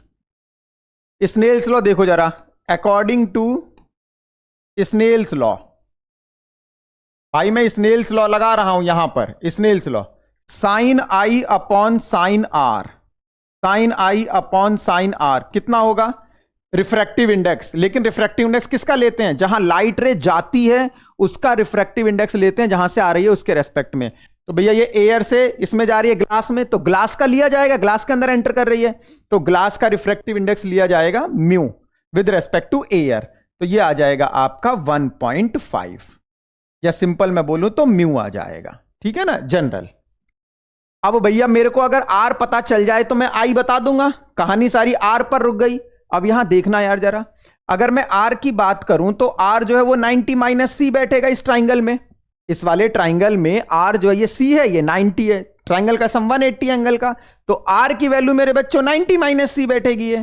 तो अब यहां से अगर हम देखें तो साइन R इक्वल टू, दोनों तरफ साइन ले लिया मैंने, साइन 90 माइनस C मेरे बच्चों, और ये हो जाएगा sine 90 minus theta, cos theta होता है, कॉस C हो गया। तो साइन R की जगह मेरे बच्चों क्या कर सकता हूं, कॉस C। तो यहां पर sine I upon cos C equal to mu. अब फिर से समस्या यार, कॉस C कहां से निकालें, अब कोई बात नहीं भैया, देखना जरा साइन C कितना होगा यार, साइन C यहां पर ये क्रिटिकल एंगल पर स्ट्राइक कर रहा है ना, ये तो डेंसर से कहां जा रही है, एयर में जा रही है, तो sine C equal to 1 upon mu critical angle की डेफिनेशन से। अब देखो मेरे बच्चे जरा, अगर हम देखें तो राइट एंगल ट्राइंगल कंप्लीट कर लो यार, बिल्कुल बच्चों की तरह बता रहा हूं इस चीज को, परपेंडिकुलर 1 और हाइपोटेनियस म्यू, तो ये कितना आ जाएगा, ये आ जाएगा under root mu square minus 1, ये आपका C एंगल है ही। तो कॉस C अब की बार कितना हो जाएगा, sine I equal to mu into cos C, और भैया कॉस C होगा बेस अपॉन हाइपोटेनियस, भाई बेस अपॉन हाइपोटेनियस, तो म्यू बेस कितना है इसका, म्यू अपॉन हाइपोटेनियस कितना है भैया, hypotenuse sorry base upon hypotenuse करना है हमें। तो अगर हम देखें तो बेस हमारा कितना है, under root mu square minus 1, hypotenuse mu है, इससे कैंसिल आउट हो गया यार, सिंपल आ गया भाई under root mu square minus 1। तो अगर ये सिचुएशन कहीं मिल जाए MCQ फॉर्म में तो आप बड़े प्यार से कर सकते हैं क्योंकि साइन आई कितना आ गया यार, बहुत सिंपल सॉल्व कर दिया ना इसको। तो अब साइन आई कितना आ गया, देखो जरा इधर, साइन आई आ गया मेरे बच्चे अंडर रूट म्यू स्क्वायर -1, और म्यू की वैल्यू दे रखी है, म्यू स्क्वायर -1 करके इनवर्स ले लो, आ जाएगा इंसिडेंस एंगल। ठीक है ना। अगर आप कोई एमसीक्यू कर रहे हो तो आप आसानी से आप पता कर सकते हो। थोड़ा बहुत हमें मेमोरी में रिटेन भी करना होता है कि क्या चीजें होती हैं। ठीक है, तो जब आप किसी भी एंट्रेंस एग्जाम वगैरह में बैठे तो आप ऐसे कर सकते हैं, बाकी बोर्ड एग्जाम के लिए आप सिंपल कर ही सकते हैं। तो साइन आई जो होगा मेरे बच्चे under root mu square -1, mu कितना है 1.5 है, 1.5 मतलब 3/2, तो ये हो जाएगा 9/4 -1, ये हो जाएगा मेरे बच्चे कितना अंडर रूट 5/4, तो अंडर रूट 5/2 कर सकता हूं मैं साइन आई इक्वल टू, और आई में मैं इनवर्स लेकर छोड़ सकता हूं क्योंकि ये वैल्यू हमें कुछ पता नहीं कि कितने की ये वैल्यू हो सकती है। ठीक है मेरे बच्चों, तो इस हिसाब से आप लोग देख सकते हो कि ये वैल्यू कितनी आएगी। चलिए तो आगे की तरफ चलते हैं थोड़ा सा। अब हम आओ, हम लोगों ने ये जो न्यूमेरिकल्स किए हैं मेरे बच्चे, न्यूमेरिकल्स में मैंने आपको जो पॉसिबल न्यूमेरिकल्स थे ये न्यूमेरिकल बताए। अब कुछ बहुत बेसिक से न्यूमेरिकल बन जाते हैं। बेसिक सा न्यूमेरिकल कैसे बनेगा देखना जरा इधर। बेसिक सा जो न्यूमेरिकल होगा मेरे बच्चे, जैसे साइन सी इक्वल टू 1/μ होता है भाई। ये जो म्यू लिया जाता है ये विद रेस्पेक्ट टू सराउंडिंग लिया जाता है, विद रेस्पेक्ट टू सराउंडिंग। तो जैसे मानो कि ये ग्लास स्लैब है, ये ग्लास स्लैब है भाई, इस ग्लास स्लैब कैसा भी हो सकता है, कोई जो नहीं कि राइट एंगल में ही होगा, इसका म्यू 1.5 है।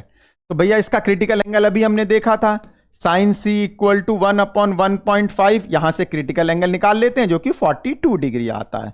मान लो अगर मैं इस ग्लास को उठाकर किसी लिक्विड में डाल दूंगा तो भाई क्रिटिकल एंगल क्या हो जाएगा, अब हो जाएगा साइन सी इक्वल टू 1/μ। लेकिन अब जो म्यू लिया जाएगा ना मेरे बच्चे, ये क्या लिया जाएगा, ग्लास का आर आई, ग्लास का आर आई लिया जाएगा किसके रेस्पेक्ट में, विद रेस्पेक्ट टू सराउंडिंग। भाई सराउंडिंग में कुछ भी हो सकता है यार, अगर एयर है तो सही है, नहीं तो कोई दिक्कत नहीं। अगर आप मीडियम चेंज करेंगे तो हिसाब से क्रिटिकल एंगल चेंज हो जाएगा। एक ये क्वेश्चन बन सकता है। दूसरा क्वेश्चन कैसे बन सकता है कि मान लो आपसे बोले कि भाई क्रिटिकल एंगल बता दो ऐसे मीडियम का जिसके अंदर लाइट की स्पीड, आपको लाइट की स्पीड दी हुई है भाई, अब की बार आपको लाइट की स्पीड दी हुई है। समझना जरा क्वेश्चन को, इसको भी, क्वेश्चन कैसे कैसे फ्रेम हो जाते हैं। लाइट की स्पीड दी हुई है, कितनी दी हुई है भैया लाइट की स्पीड, तो 1.5 × 10⁸ मीटर पर सेकंड दी हुई है स्पीड। और आपसे वो ये कह रहा है कि भैया उस मीडियम का क्रिटिकल एंगल बता दो जिसमें लाइट की स्पीड ये है। अरे भैया पहले उस मीडियम का रिफ्रैक्टिव इंडेक्स तो निकालो। म्यू कितना होता है, C/V। सी कितना होता है 3 × 10⁸ एयर में स्पीड अपॉन 1.5 × 10⁸। तो इसका म्यू आ गया 2। तो अब हो गया solve. Sine C equal to कितना 1/μ इक्वल टू 1/2, 1/2 तो सी 30 डिग्री हो गया। इसी तरीके से क्वेश्चन में यह भी बोला जा सकता है कि मान लो आपको क्रिटिकल एंगल दे दिया कि एक मीडियम का क्रिटिकल एंगल 45 डिग्री है, उसमें लाइट की स्पीड बता दो। तो अरे यार कहीं पर भी लाइट की स्पीड बताओगे तो लाइट की स्पीड का फॉर्मूला ये होता है किसी भी मीडियम में, mu equal to C/V। C speed of light है, क्रिटिकल नहीं है।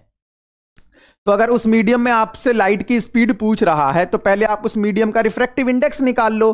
कैसे भैया, क्रिटिकल एंगल दे रखा था 45, तो भैया यहां से म्यू कितना हो जाएगा 1/sin हो जाएगा, 1 कितना 1/√2, तो 1/√2 तो ये √2 हो गया।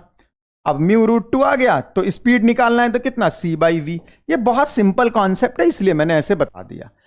अगर TIR से क्वेश्चन आता है मेरे बच्चों तो इसी कॉन्सेप्ट पर आएगा। एक दो क्वेश्चन और एक्स्ट्रा बनते हैं जो प्रिज्म पढ़ने के बाद ही हम लोग देख सकते हैं, उसमें डेविएशन वगैरह दिया जाता है, ठीक है ना, तो वहां पर आप लोग देख सकते हैं। बाकी तो जो TIR का है वो यहां से कंप्लीट हो जाएगा। अगर एग्जाम में न्यूमेरिकल आता है तो आप आसानी से कर जाएंगे। अब मैं आपको TIR की थोड़ी सी एप्लीकेशन बता देता हूं कि TIR जो हम लोगों ने पढ़ा इसको हम लोग कहां कहां यूज कर सकते हैं। आइए जरा देखिए मेरे बच्चों, एप्लीकेशन ऑफ TIR। तो इसमें जब हम एप्लीकेशन की बात करेंगे मेरे बच्चों तो सबसे पहले मिराज होगा। अभी बताऊंगा कि मिराज का मतलब क्या होता है, ऑप्टिकल फाइबर में यूज कर सकते हैं। ये सब एक एक करके मैं एक्सप्लेन करने वाला हूं। स्पार्कलिंग ऑफ डायमंड बहुत सुना है आप लोगों ने कि डायमंड जो है वो चमकता है, लेकिन क्यों चमकता है आज आप इसका पता लगाएंगे। Shining of air bubble in water, भैया पानी के अंदर अगर एयर बबल है तो वो बहुत चमकता है अगर आप उस पर लाइट मारेंगे तो। ऐसा ये सब क्यों होता है, ये सब आप इसके पीछे जो रीजन है वो TIR है। अब TIR की एप्लीकेशन को जब आप देखेंगे मेरे बच्चों, तो आइए एक एक करके सबसे पहले हम मिराज समझते हैं। मिराज का मतलब क्या होता है। ये जो मैंने स्क्रीन पर आपको पिक्चर दिखा रखी है, इसमें मिराज हो रहा है। अब आप जब इस पिक्चर को देखेंगे तो ये जो ऊंट है ना, कैमिल, इसको नहीं देखना है, इसमें आपको मिराज जो हो रहा है उसको देखना है। आइए जरा बताता हूं मैं मिराज का क्या मतलब होता है। जनरली होता है कि इसके पीछे जो फिजिक्स लग रही है, पहले मैं इसके पीछे की फिजिक्स को बताता हूं, फिर मैं आपको मिराज की तरफ लेकर आऊंगा। जरा देखो, समझो जरा। जनरली भाई अगर हम बात करें तो ऐसे रीजन जहां पर छोटे छोटे कैक्टस होते हैं, अगर टेम्परेचर रेज हो रहा है तो अर्थ के पास का मीडियम जो होता है वो रेयर हो जाता है। देखो कैसे, अगर आप टेम्परेचर इंक्रीज करोगे तो इस केस में क्या होगा, जो मीडियम के जो मॉलिक्यूल्स हैं वो दूर दूर हो जाएंगे भाई। जो मीडियम के मॉलिक्यूल्स हैं ये दूर दूर हो जाएंगे, और दूर दूर होंगे तो मीडियम क्या बन जाएगा, रेयर बन जाएगा। अगर और ज्यादा डीप में जाना चाहते तो टेम्परेचर इंक्रीज किया तो वॉल्यूम इंक्रीज हुआ तो डेंसिटी कितना होता है, मास अपॉन वॉल्यूम होता है। तो वॉल्यूम के इंक्रीज होने से डेंसिटी क्या हो गई, डिक्रीज हो गई। अब डेंसिटी डिक्रीज हो गई तो पार्टिकल हल्का हो गया, और पार्टिकल जब हल्का होगा तो वो पार्टिकल वहां से अपनी जगह छोड़कर ऊपर जाएगा। तो गर्मियों के मौसम में जनरली क्या होता है कि यहां पर अर्थ के पास अगर देखें हम तो इस तरीके से समझना जरा आप सही से। अब भाई अब इसको समझने की कोशिश करना जरा। अर्थ के पास टेम्परेचर सबसे ज्यादा होता है, मतलब नीचे से ऊपर की तरफ जाते हैं तो टेम्परेचर कम होता जाता है। ये अर्थ के सरफेस से ऊपर की तरफ जा रहे हैं हम लोग, तो नीचे से ऊपर की तरफ जाएंगे तो टेम्परेचर कम होता चला जाएगा। मतलब अगर मैं बात करूं तो जैसे अगर ये T1 टेम्परेचर है, यहां T2 है, यहां T3 है, यहां T4 है, और यहां T5 है, यहां T6 है, इस तरीके से टेम्परेचर की बात करूं, जनरली एक एग्जांपल ले लिया है। तो सबसे ज्यादा जो टेम्परेचर होगा T1 का होगा। चलो मानो अगर यहां रिफ्रैक्टिव इंडेक्स μ1 है, यहां μ2 है, यहां μ3 है, और यहां μ4 है, यहां μ5 है, यहां μ6 है। तो अगर हम देखें टेम्परेचर ऊपर की तरफ क्या होता जा रहा है, डिक्रीज होता जा रहा है, मतलब सबसे ज्यादा टेम्परेचर नीचे होगा।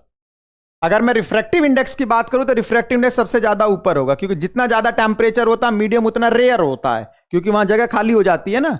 तो इसका मतलब ऊपर मीडियम डेंसर बन रहा है, ऊपर से जब नीचे की तरफ आ रहे हैं तो डेंसर टू रेयर। ऊपर से जब हम नीचे की तरफ आएंगे ना तो ये जो है ना ये डेंसर टू रेयर है। अगर हम देखें तो ऊपर डेंस है, डेंसर, और नीचे की तरफ आएंगे तो रेयर है ये। तो अब होता क्या है कि ऐसे जगह पर जहां पर टेम्परेचर हाई हो जाता है वहां पर हमें एक भ्रम क्रिएट होता है, कंफ्यूजन क्रिएट होता है हमारे दिमाग में, कि सामने जब देखते हैं तो हमें लगता है कि वहां पानी है। अच्छा, हम पानी कैसे समझते हैं भाई? पानी हम मेरे बच्चे इस हिसाब से समझते हैं कि आपने देखा होगा कभी रिवर बैंक के पास अगर आप गए होंगे पानी के किनारे, तो पानी के किनारे क्या होता है, जो इमेज होती है वाटर इमेज जिसे बोलते हैं हम लोग, वाटर इमेज हमें उल्टी दिखाई देती है भाई। वाटर इमेज जो है हमें क्या दिखाई देती है, वो उल्टी। जैसे मानो कि भाई यहां पर मैंने एक ट्री बनाया, ये ट्री बनाया, ठीक है ना। अब अगर मैं इसको देख रहा हूं और इसकी इमेज मेरे को अपोजिट दिखाई दे रही है, ऐसे दिखाई दे रही है यहां से, तो मैं ये समझूंगा यार इसकी इमेज मेरे को अपोजिट दिखाई दे रही है, मतलब यहां वाटर है, पानी है यहां पर, तभी तो मेरे को उल्टी इमेज दिखाई दे। ये वाटर इमेज है ना यार, ये अपोजिट इमेज कहां दिखाई देती है, पानी के किनारे दिखाई देती है।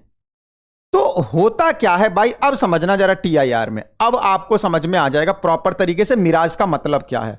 मिराज का मतलब यह हुआ कि देखो जरा आप, जैसे अगर मैं आपको समझाने की कोशिश करूं मेरे बच्चे, इसमें जैसे कि आप इस वाले ट्री को देखना चाह रहे हैं, इस वाले ट्री को देखना चाह रहे हैं, सन की रेज आ रही है।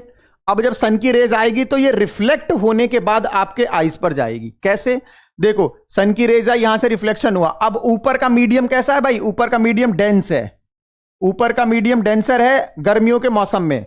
अब यहां से जब रे आ रही है तो डेंसर से रेयर, तो ये अवे फ्रॉम द, देखो ये नॉर्मल था, away from the normal, away from the normal, away from the normal, away from the normal.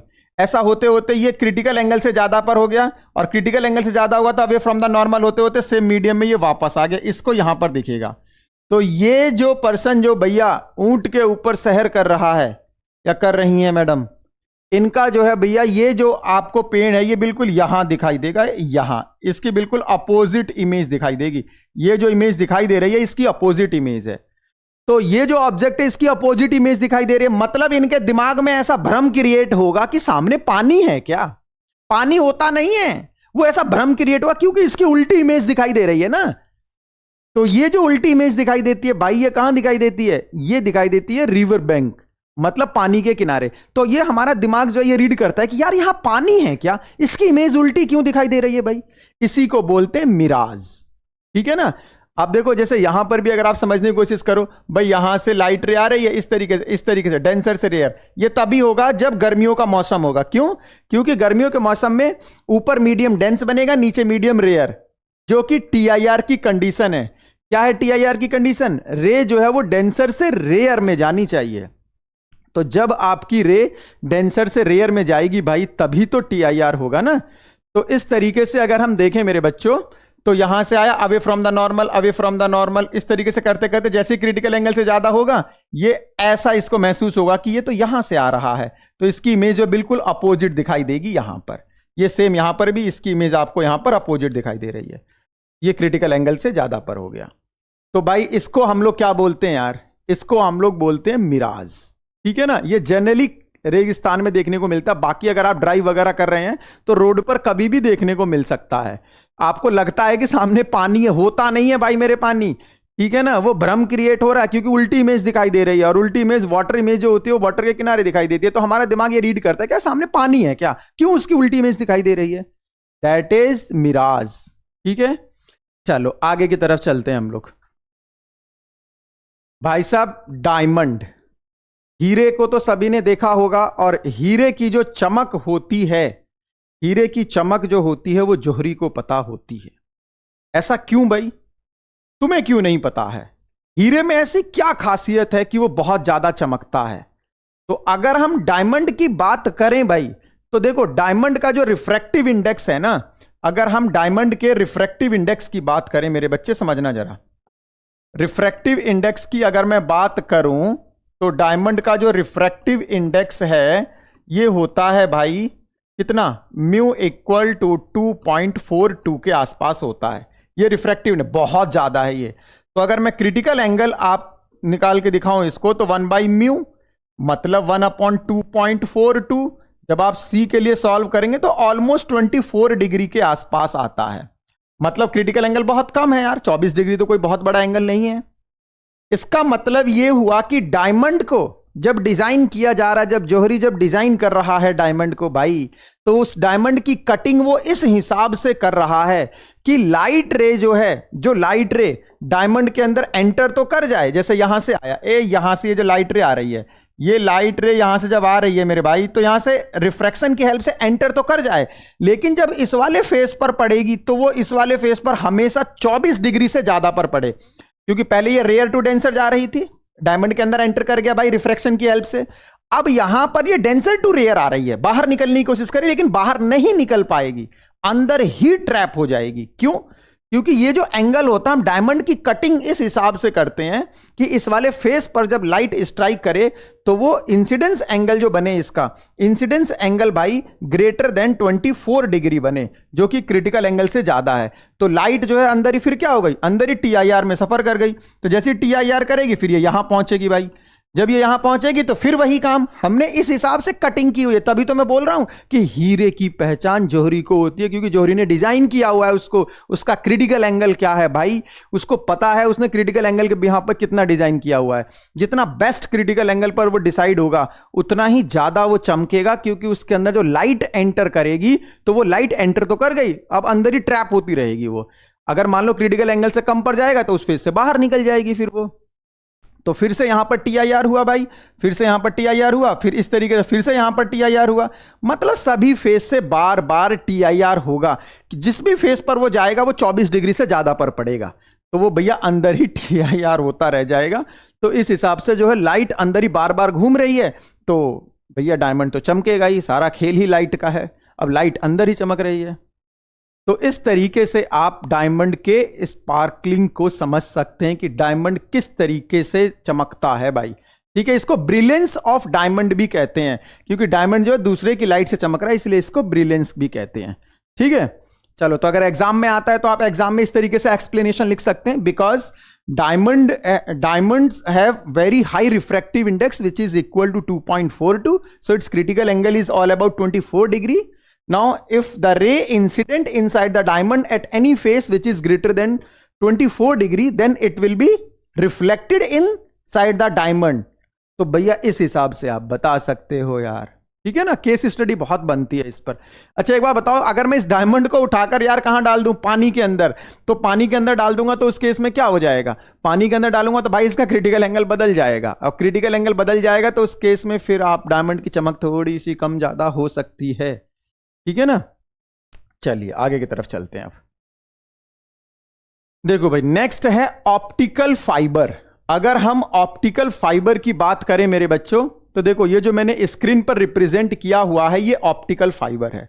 आपको देखकर लग रहा होगा ना कि कितना बड़ा एक सिलिंड्रिकल एक ट्यूब है ये।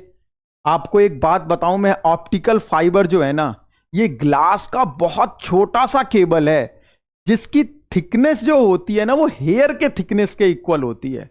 भैया जो बालों की थिकनेस है ना, इसकी थिकनेस के इक्वल का होता है। ये तो मैंने पढ़ाने के लिए बहुत बड़ा बनाया हुआ है। ठीक है, ये मत समझना कि ऑप्टिकल फाइबर इतना जबरदस्त नहीं भैया। काम क्या करता है भाई optical fibre? Optical fibre generally optical signal को एक जगह से दूसरे जगह तक ट्रांसफर करता है। उसके अंदर से टीआईआर पर वो ट्रांसमिट होता रहेगा। कैसे ट्रांसमिट होता रहेगा भाई? पहले क्या हुआ करता था कि जब पहले हमें सिग्नल ट्रांसमिट करना होता था, तो हम जब वायर के थ्रू सिग्नल को ट्रांसमिट करते थे तो उसमें वोल्टेज और करंट, मतलब सिग्नल को ऐसा करंट के फॉर्म में एक ट्रांसड्यूसर नाम की डिवाइस हुआ करती थी, और वो ट्रांसड्यूसर एक सिग्नल को दूसरे सिग्नल में बदल देता था। जनरली हम लोग इलेक्ट्रिक सिग्नल में बदलकर और वायरिंग लगाते थे, वायरिंग के थ्रू वो करंट के फॉर्म में सिग्नल जाता था। सिग्नल मतलब कुछ भी हो सकता है, जैसे आप फोन पर ही बात कर रहे हैं, हेलो बोला आपने, वो भी एक सिग्नल ही है मेरे भाई। ठीक है ना, तो अब क्या हुआ, जैसे आपने हेलो बोला तो ट्रांसड्यूसर ने उससे इलेक्ट्रिसिटी प्रोड्यूस किया, वो करंट के फॉर्म में सिग्नल प्रोपोगेट कर रहा है। तो जब करंट के फॉर्म में कर रहा है तो भाई वो वायर जो होगा हीटअप भी होगा। हीटअप होगा तो सिग्नल में डिस्टॉर्शन क्रिएट होगा, सिग्नल की स्ट्रेंथ वीक हो जाएगी। जब तक वो डेस्टिनेशन पर पहुंचेगा सिग्नल बहुत कमजोर हो जाएगा। बड़ी समस्या थी ग्राउंड वेव प्रोपोगेशन कराने के लिए। ग्राउंड वेव प्रोपोगेशन कहते हैं जो वायर के थ्रू होता है। ठीक है, तो अब इस प्रॉब्लम को सॉल्व करने के लिए ऑप्टिकल फाइबर डिजाइन किया गया। ऑप्टिकल फाइबर में क्या होता है, हम लाइट को इलेक्ट्रिसिटी फॉर्म में ना कन्वर्ट करके जो हमारा सिग्नल होता है उसको हम लोग किस फॉर्म में कन्वर्ट कर देते हैं, लाइट के फॉर्म में, और फिर उसे ऑप्टिकल फाइबर के थ्रू टीआईआर पर बेस्ड कराकर, टोटल इंटरनल रिफ्लेक्शन पर बेस्ड कराकर हम लोग सिग्नल को प्रोपोगेट कराते हैं। तो भैया इस ऑप्टिकल फाइबर में क्या होता है भाई, तो ऑप्टिकल फाइबर में इसमें दो चीजें होती हैं, एक कोर होता है और एक क्लैडिंग होता है। समझिए जरा, अगर मैं ऑप्टिकल फाइबर का डायग्राम बनाऊं ये, तो मेरे बच्चे ऑप्टिकल फाइबर में ये जो है देखो इस तरीके से, ये जो आउटर है, आउटर को मैं क्लैडिंग कह रहा हूं, प्लीज समझने की कोशिश करना। जो आउटर वाला है, इस आउटर वाले को मैं क्लैडिंग कह रहा हूं, ये जो है, और इस क्लैडिंग का रिफ्रैक्टिव इंडेक्स μ2 है। और इनसाइड व्यू जो है इस ऑप्टिकल फाइबर का, इसको मैं कोर कह रहा हूं। कोर का रिफ्रैक्टिव इंडेक्स कितना है भाई? कोर का रिफ्रैक्टिव इंडेक्स μ1 है। और ध्यान रखना μ1 की वैल्यू जो है वो μ2 से ज्यादा है। भाई साहब समझने की कोशिश करना, केस स्टडी बहुत बनती है इस पर। जो कोर होता है, कोर का रिफ्रैक्टिव इंडेक्स इसके क्लैडिंग से क्या होता है, ज्यादा होता है, क्योंकि तभी तो वो सिचुएशन आएगी ना जब लाइट इधर जाएगी डेंसर से रेयर। भैया आउटसाइड वाले का कम है और इनसाइड वाले का ज्यादा है, तो डेंसर से रेयर वाला कॉन्सेप्ट बनता है। ठीक है, अब क्या होगा देखो जरा, जब कोई लाइट रे, ये एक लाइट रे है, यहां पर ये इंसिडेंट हुआ आई एंगल पर, फिर इसके बाद ये टूवर्ड द नॉर्मल बेंड होकर यहां पर ये स्ट्राइक किया, तो हम क्या करते हैं कि क्रिटिकल एंगल निकाल लेते हैं इसका, कि क्रिटिकल एंगल कितना होता है। क्या मैं क्रिटिकल एंगल इसका निकाल सकता हूं? जब ये यहां स्ट्राइक करेगा तो देखो कितना होगा critical angle, sine C equal to 1/μ। Mu किसका रिफ्रैक्टिव इंडेक्स होता है? डेंसर का विद रेस्पेक्ट टू सराउंडिंग। तो मेरे बच्चे sine C equal to 1/, denser क्या है यहां पर? Core, μ1 with respect to surrounding, surrounding क्या है? क्लैडिंग, तो विद रेस्पेक्ट टू सराउंडिंग तो μ2 अपॉन में आ जाएगा, ये पहुंच जाएगा यहां पर। तो साइन सी जो होगा मेरे बच्चे ये μ2/μ1। तो यहां से मैं साइन सी निकाल सकता हूं, मतलब सी की वैल्यू आ जाएगी मेरे पास, क्रिटिकल एंगल मेरे को पता चल गया। अब मैं जब क्रिटिकल एंगल पता चल जाएगा मेरे बच्चे, तो देखो जरा, ये वाला एंगल पता चल गया, तो यहां जो लॉ ऑफ रिफ्रैक्शन से ये आर पता चल जाएगा। तो जब आर पता चल जाएगा तो मैं यहां पर क्या करूंगा, इतने डिग्री के एंगल पर इंसिडेंट कराऊंगा कि हमेशा जब भी लाइट रे जाए तो वो क्रिटिकल से ज्यादा पर पड़े। मतलब ऑप्टिकल फाइबर के अंदर जब भी कोई लाइट रे एंटर करेगी तो वो हमेशा क्रिटिकल एंगल से ज्यादा पर पड़े। तो जब वो क्रिटिकल एंगल से ज्यादा पर पड़ेगी तो क्या होगा भैया, डेंसर से रेयर जा रही थी और क्रिटिकल से ज्यादा पर पड़ गई भाई, तो वो तो भैया रेयर मीडियम में नहीं जाएगी ना, सेम मीडियम में वापस आ जाएगी। तो इस तरीके से ये गया, फिर इसने क्या किया, सिग्नल ने ए टी आई आर कर दिया, फिर यहां पर ग्रेटर देन क्रिटिकल है, फिर भैया यहां से टी आई आर कर दिया, फिर ग्रेटर देन हो गया भैया, फिर यहां से टी आई आर कर दिया। इस तरीके से क्या होगा कि जब भी ये किसी भी फेस पर टकरा रहा है यहां पर, तो क्या हो रहा है, ग्रेटर देन क्रिटिकल हो रहा है। तो ग्रेटर देन क्रिटिकल हो रहा है तो टी आई आर सफर करते हुए डेस्टिनेशन पर पहुंच जाएगा, सिग्नल में लॉस बहुत कम होगा। ठीक है ना। तो ये जो होता है इससे सिग्नल की स्पीड बढ़ जाती है। आजकल आप लोग देख रहे होंगे ऑप्टिकल फाइबर यूज करते हैं नेट वगैरह की स्पीड को इंक्रीज कराने में। ठीक है, ये जो डिजिटल भारत है इसमें सभी गांवों को नेट से जब जोड़ना है तो उसमें ऑप्टिकल फाइबर का बहुत बड़ा कॉन्सेप्ट है। ऑप्टिकल फाइबर की केबल्स जब सभी गांवों से कनेक्ट हो जाएंगी तो नेट की स्पीड बहुत फास्ट हो जाएगी मेरे बच्चों। ठीक है, तो देखिए जैसे अगर मैं इस डायग्राम में भी मैंने रिप्रेजेंट करने की कोशिश की है मेरे बच्चों, इसमें क्या रिप्रेजेंट किया है समझे जरा। जैसे मैंने सिंपल एक ऑप्टिकल फाइबर रिप्रेजेंट किया, ये जो व्हाइट कलर का वायर है ना, ये मैं इसको मैं कोर बोल रहा हूं, और देखो इसके अंदर ये क्लैडिंग है, ये ऊपर से देखो जरा, ये क्लैडिंग है भाई मेरे। ठीक है ना। अब ऊपर बाकी का हम कोटिंग वगैरह करके रखते हैं। तो जो मेन वायर है, अगर आपके यहां पर नेट का कनेक्शन अगर आपने कभी कराया होगा या कभी आप भविष्य में कराएंगे तो देखना, जब वो मेन जो वायर होता है ऑप्टिकल फाइबर वाला बहुत पतला वायर होता है, तो ये जो आपका मेन कोर हुआ, कोर के ऊपर क्लैडिंग है, बाकी का सभी हम लोगों ने आउटर जैकेट वगैरह लगा रखा है। और कहां कहां देख सकते हैं आप ऑप्टिकल फाइबर, ये जो जनरली जो दीपावली के टाइम पर जो लाइट्स निकलती हैं, लाइट्स निकलती है कहां से, छोटी छोटी केबल्स जो होती हैं, हेयर वाली जो केबल्स होती हैं, जैसे मैंने इस डायग्राम में रिप्रेजेंट किया, ये सब ऑप्टिकल फाइबर है मेरे बच्चे। क्या है, ये सब ऑप्टिकल फाइबर है। ऑप्टिकल फाइबर के थ्रू ही सिग्नल प्रोपोगेट कर रहा है। तो ये सब आपको समझ में आना चाहिए। तो और कहां कहां ऑप्टिकल फाइबर को यूज कर सकते हैं भाई, मेडिकल में क्या यूज है, मैंने कम्युनिकेशन में तो बता ही दिया। अगर पेपर में पूछा जाए ऑप्टिकल फाइबर का यूज, तो आप कम्युनिकेशन सिस्टम में बता सकते हैं, सिग्नल की स्पीड इंक्रीज हो जाती है। भाई मेडिकल में भी यूज किया जाता है ऑप्टिकल फाइबर को। जब एंडोस्कोपी करते हैं तो ऑप्टिकल फाइबर का ही यूज करते हैं। एंडोस्कोपी में क्या होता है कि जैसे मान लो स्टमक में कोई प्रॉब्लम है, किसी भी ह्यूमन बीइंग के स्टमक में कोई प्रॉब्लम है, अब जो है बहुत सारा अल्ट्रासाउंड वगैरह हुआ, वहां से क्लियर नहीं हो पा रही हैं चीजें, तो जब वहां से क्लियर नहीं हो पा रही हैं तो फिर एक एंडोस्कोपी होता है, इसको हम लोग कराते हैं। इसमें क्या करते हैं कि माउथ के थ्रू एक ऑप्टिकल फाइबर को इंसर्ट करते हैं स्टमक के अंदर। ठीक है, और फिर लाइट सिग्नल के थ्रू हम लोग ये देखना चाहते हैं कि एग्जैक्ट क्या प्रॉब्लम है। ठीक है ना। तो फिर उसके बाद जो आगे का प्रोसेस होता है वो मेडिकल साइंस का प्रोसेस है। तो इसमें हम लोग लाइट सिग्नल को ट्रांसमिट करके हम लोग एक्चुअल में जो प्रॉब्लम है उसको फाइंड आउट करने की कोशिश करते हैं। तो इसको बोलते हैं एंडोस्कोपी। इसमें ऑप्टिकल फाइबर ही यूज होता है, टीआईआर पर ये बेस्ड होता है। तो इस तरीके से आप लोग जो है ऑप्टिकल फाइबर को यूज कर सकते हो। आने वाले समय में टेक्नोलॉजी को इंप्रूव कर सकते हो, ऑप्टिकल फाइबर का बहुत ज्यादा यूज है। चलो तो भैया अब जो है अगर लास्ट वाला जो एप्लीकेशन है इसको भी देख लें भाई। लास्ट वाला जो एप्लीकेशन है इसकी अगर मैं बात करूं, signing off air bubble in water. भैया ये बहुत सारा वाटर ही वाटर है, पानी भैया। अब इस पानी के अंदर ये छोटे छोटे एयर के बबल्स बन रहे हैं। तो पानी के अंदर जब छोटे छोटे एयर के बबल्स बन रहे हैं, इन पर जब लाइट पड़ती है ना तो ये चमकते हैं। ऐसा क्यों होता है? ये होता है आपका किस वजह से? टीआईआर की वजह से। देखो जरा, समझो जरा कैसे। जरा जैसे मान लो ये भाई जो मैंने ब्लू कलर से रिप्रेजेंट किया है, ये ब्लू कलर से मैंने क्या रिप्रेजेंट किया है? ये मैंने वाटर रिप्रेजेंट किया, और ये मेरा एयर बबल है भाई, ये एयर बबल है। एयर बबल के अंदर तो एयर होगा ना, तो बाहर का मीडियम डेंसर हो गया भाई, ये वाला मीडियम तो डेंसर हो गया, और ये वाला मीडियम रेयर हो गया, जो कि टीआईआर की सबसे पहली कंडीशन है, ऐसा होना चाहिए। अब अगर कोई भी लाइट रे एंटर कर रही है तो उस केस में क्या होगा? जैसे यहां से लाइट रे एंटर कर गई भाई, चलो यहां से दिखा देते हैं सर। यहां से लाइट रे एंटर कर गई, ऐसे गया, यहां रिफ्रैक्शन हुआ, रिफ्रैक्शन हुआ तो ये टूवर्ड द नॉर्मल बेंड होने के बाद यहां पर पड़ा। अब जब ये यहां पर स्ट्राइक करेगा ना मेरे बच्चे, तो ये जो एंगल होगा, ये एंगल हमेशा क्रिटिकल एंगल से ज्यादा बैठता है, क्योंकि साइन सी जो होता है वो 1/μ होता है। तो यहां पर ऑलमोस्ट जो एंगल बैठता है भाई, देखो यहां पर अगर मैं बात करूं आपसे, तो वाटर का जो रिफ्रैक्टिव इंडेक्स होता है उसके अकॉर्डिंग क्रिटिकल एंगल से ज्यादा पर ही आता है ये। तो ये जब क्रिटिकल एंगल से ज्यादा पर आता है तो क्या हुआ, लाइट यहां पर आई, तो क्या ये इसके अंदर जाएगी अब डेंसर से? अरे भैया डेंसर से रेयर में जाएगी क्या? नहीं, सेम मीडियम में रिफ्लेक्ट हो जाएगी। तो ये जो एंगल था उसी एंगल पे रिफ्लेक्ट हो गया और फिर यहां से आपका रिफ्लेक्ट होकर आपको दिखेगा ये। तो देखो लाइट आई इस बबल पर पड़ी, बबल पर पड़ने के बाद ये यहीं से टीआईआर कर गई, डेंसर से रेयर में जा रही थी लेकिन नहीं गई डेंसर से रेयर में, टीआईआर हो गया। अगर कहीं ऐसी सिचुएशन है, ऐसा तो नहीं है कि सारे बबल चमक रहे हैं, अगर ऐसी कहीं सिचुएशन है जहां पर क्रिटिकल एंगल से ज्यादा नहीं बैठ रहा है, तो भैया उस केस में क्या करेंगे, लाइट अंदर चली जाएगी, तो वो आपको उतना प्रॉपर नहीं दिखेगा।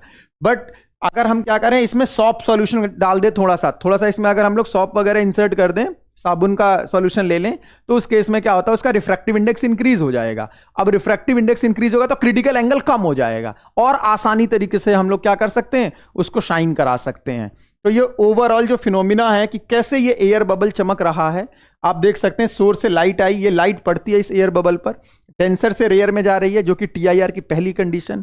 इस सरफेस पर जब वो स्ट्राइक करेगी तो अगर ग्रेटर देन क्रिटिकल एंगल पर है तो ये यहां से इस एयर बबल के अंदर नहीं जाएगी, ये यहीं से टीआईआर हो जाएगा और ये आपको ऑब्जर्वर को दिखेगा। तो इस हिसाब से जो साइनिंग ऑफ एयर बबल होता है मेरे बच्चे, ठीक है। तो ये सभी एप्लीकेशन रहा कहां से, टीआईआर से, जो कि एग्जाम में पूछा जाता है। यहां से केस स्टडी बनती है और इस केस स्टडी को आपको सॉल्व करना चाहिए जब भी एग्जाम में आए। अब एक लास्ट कॉन्सेप्ट है आपका, ये जो लास्ट कॉन्सेप्ट है टोटली रिफ्लेक्टेड प्रिज्म। हालांकि मैंने ये बीच में बता दिया है टोटली रिफ्लेक्टेड प्रिज्म का मतलब क्या होता है। अगर हम एक राइट एंगल आइसोसेल्स ले रहे हैं, समझना जरा, ये राइट एंगल आइसोसेल्स है, तो राइट एंगल आइसोसेल्स है तो भाई ये 90 डिग्री हो गया, ये आपका 45 डिग्री हो गया, ये आपका 45 डिग्री हो गया, ठीक है। अब अगर मैं कोई भी लाइट रे यहां से स्ट्राइक करा रहा हूं तो ये एंगल आपका 45 बैठा। अगर ये ग्लास का है तो भाई देखो इधर, अगर ये ग्लास का है तो ग्लास में देखना जरा इधर, म्यू इक्वल टू 1.5, अब साइन सी इक्वल टू 1/μ, तो यहां से मैंने क्रिटिकल एंगल निकाला जो कि 42 डिग्री बैठ रहा है। ये आप लोगों ने कर लिया है, अभी मैंने न्यूमेरिकल कराते टाइम कराया था। अब यहां पर जो इंसिडेंस एंगल बैठ रहा है वो 45 डिग्री बैठ रहा है, जो कि क्रिटिकल एंगल से ज्यादा बैठ रहा है, क्योंकि क्रिटिकल जो है आपका वो 42 डिग्री है। तो मेरे बच्चे इसमें क्या होगा कि ये लाइट अब रिफ्लेक्ट होकर रेयर में नहीं जाएगी, सेम मीडियम में रिफ्लेक्ट होगी। तो ये वाला एंगल अगर 45 है तो भैया ये वाला भी 45 होगा, एल बन जाएगा, ये रे जो है रिफ्लेक्ट कर जाएगी। जब इस वाले फेस पर पड़ेगी, नीचे वाले फेस पर, तो ये तो यहां 0 डिग्री पर पड़ रही है जो कि क्रिटिकल से कम है, तो भैया बाहर निकल जाएगी, सिंपल सिंपल। यहां पर तो यहां रिफ्रैक्शन हो रहा था, यहां भी रिफ्रैक्शन हो रहा था, लेकिन यहां पर रिफ्लेक्शन हो रहा था, ठीक है ना। तो इस तरीके का जो ये स्ट्रक्चर है, इस प्रिज्म को हम बोलते हैं टोटली रिफ्लेक्टेड प्रिज्म, ठीक है। राइट एंगल आइसोसेल्स जो होते हैं वो टोटली रिफ्लेक्टेड प्रिज्म होते हैं। इसमें दो सिचुएशन है मेरे बच्चे, दो सिचुएशन में देखना जरा क्या है। जैसे मैंने एक राइट एंगल आइसोसेल्स प्रिज्म लिया और यहां पर मैंने ये ऑब्जेक्ट कंसीडर किया हुआ है भाई, इस ऑब्जेक्ट को समझना जरा। ये मैंने ऑब्जेक्ट कंसीडर किया, ये वाला ए बी ऑब्जेक्ट है ये। अब यहां से कोई रे चलती है भाई, तो ये 45 डिग्री के एंगल पर स्ट्राइक करेगी, तो क्या कर जाएगी, टीआईआर कर जाएगी भाई। ये टीआईआर करके यहां मिली, ये जो बी था ये यहां पर आया, मैंने इसको बी डैश नाम बोला। इसी तरीके से ये जो ए है ऐसे गया और यहां टकरा कर आया ए डैश। भाई टोटल आप प्रोसेस अभी मैंने बताया, बिल्कुल वही प्रोसेस हो रहा है, 45 रिफ्लेक्ट हो गया। तो ये जो ऑब्जेक्ट है इसकी ये जो इमेज है ये 90 डिग्री डेविएट हो गई। तो इस सिचुएशन में क्या हो रहा है कि जो ऑब्जेक्ट है, ऑब्जेक्ट के कंपैरिजन में जो इमेज है वो 90 डिग्री डेविएट हो रही है। सेम मैंने कॉन्सेप्ट यहां भी यूज किया हुआ है, इसमें 180 डिग्री में डेविएट करा रहा हूं इमेज को। समझो कैसे, ये एक ऑब्जेक्ट है भाई, ये जो ऑब्जेक्ट है इस ऑब्जेक्ट से देखना जरा, बी से रे गई 45 डिग्री पर स्ट्राइक कर रही है, भैया टीआईआर करेगी, ये टीआईआर करेगी तो इस वाले फेस पर आई, यहां पर फिर 45 डिग्री पर टकरा रही है। कैसे भैया समझ सकते हैं आप, अगर ये वाला 45 है आपका तो ये वाला भी 45 हो जाएगा, क्योंकि ये 90 है, ये 45, ये 45, तो ये वाला भी 45 हो जाएगा, ठीक है। अब जब ये वाला 45 हो जाएगा तो देखो बी इस तरीके से ए, यहां पर बी मिला नीचे की तरफ। अगर हम मेरे बच्चों ए को देखें तो भाई ए यहां गया, यहां से फिर सेम प्रोसेस हो रहा है, इस तरीके से TIR हो रहा है। तो ये जो इमेज है ये इन्वर्टेड इमेज बन जाएगी। जो ऑब्जेक्ट था, ऑब्जेक्ट के रेस्पेक्ट में जो इमेज है वो इन्वर्टेड बनेगी। यहां रिफ्रैक्शन हुआ, यहां TIR हुआ, यहां भी TIR हुआ, यहां रिफ्रैक्शन हुआ, बाहर निकल गया। ठीक है, जब तक TIR होता रहेगा वो अंदर ही घूमती रहेगी रे। तो बिल्कुल इसके पीछे का जो लॉजिक था वो यही वाला लॉजिक मैंने आपको समझाया कि अगर इंसिडेंस एंगल 45 है तो वो TIR करेगा, मतलब इंसिडेंस और रिफ्लेक्शन के बीच का एंगल 90 डिग्री हो जाएगा, I = R। तो इस हिसाब से आप लोग क्या कर सकते हैं, इसको समझ सकते थे। तो मेरे बच्चों, मैंने आपको TIR में जितना बेस्ट पॉसिबल बोर्ड के लिए हो सकता था वो सभी बातें मैंने बताई। अगर आप इस लेक्चर को देखते हैं प्रॉपर तरीके से तो मैं यही कहूंगा कि अगर बोर्ड में TIR का क्वेश्चन आएगा तो आप अटेम्प्ट कर जाएंगे। बाकी अगर आपका बैड लक हुआ और मेरा भी बैड लक हुआ तो भाई कुछ भी हो सकता है, बट जो क्वेश्चन आते हैं वो मोस्ट प्रोबेबली इन्हीं से आते हैं, आप क्वेश्चन अटेम्प्ट कर जाएंगे। ठीक है, हम लोग जब नेक्स्ट टाइम मिलेंगे तो नेक्स्ट टाइम हम लोग ऑप्टिक्स का लेंस मेकर पर जो टॉपिक बनाएंगे हम लोग, कि लेंस मेकर से भी क्वेश्चन आता है, तो जितने क्वेश्चंस पॉसिबल हैं उसके लिए वीडियो बनाएंगे। तो thank you for today, have a nice day, bye bye.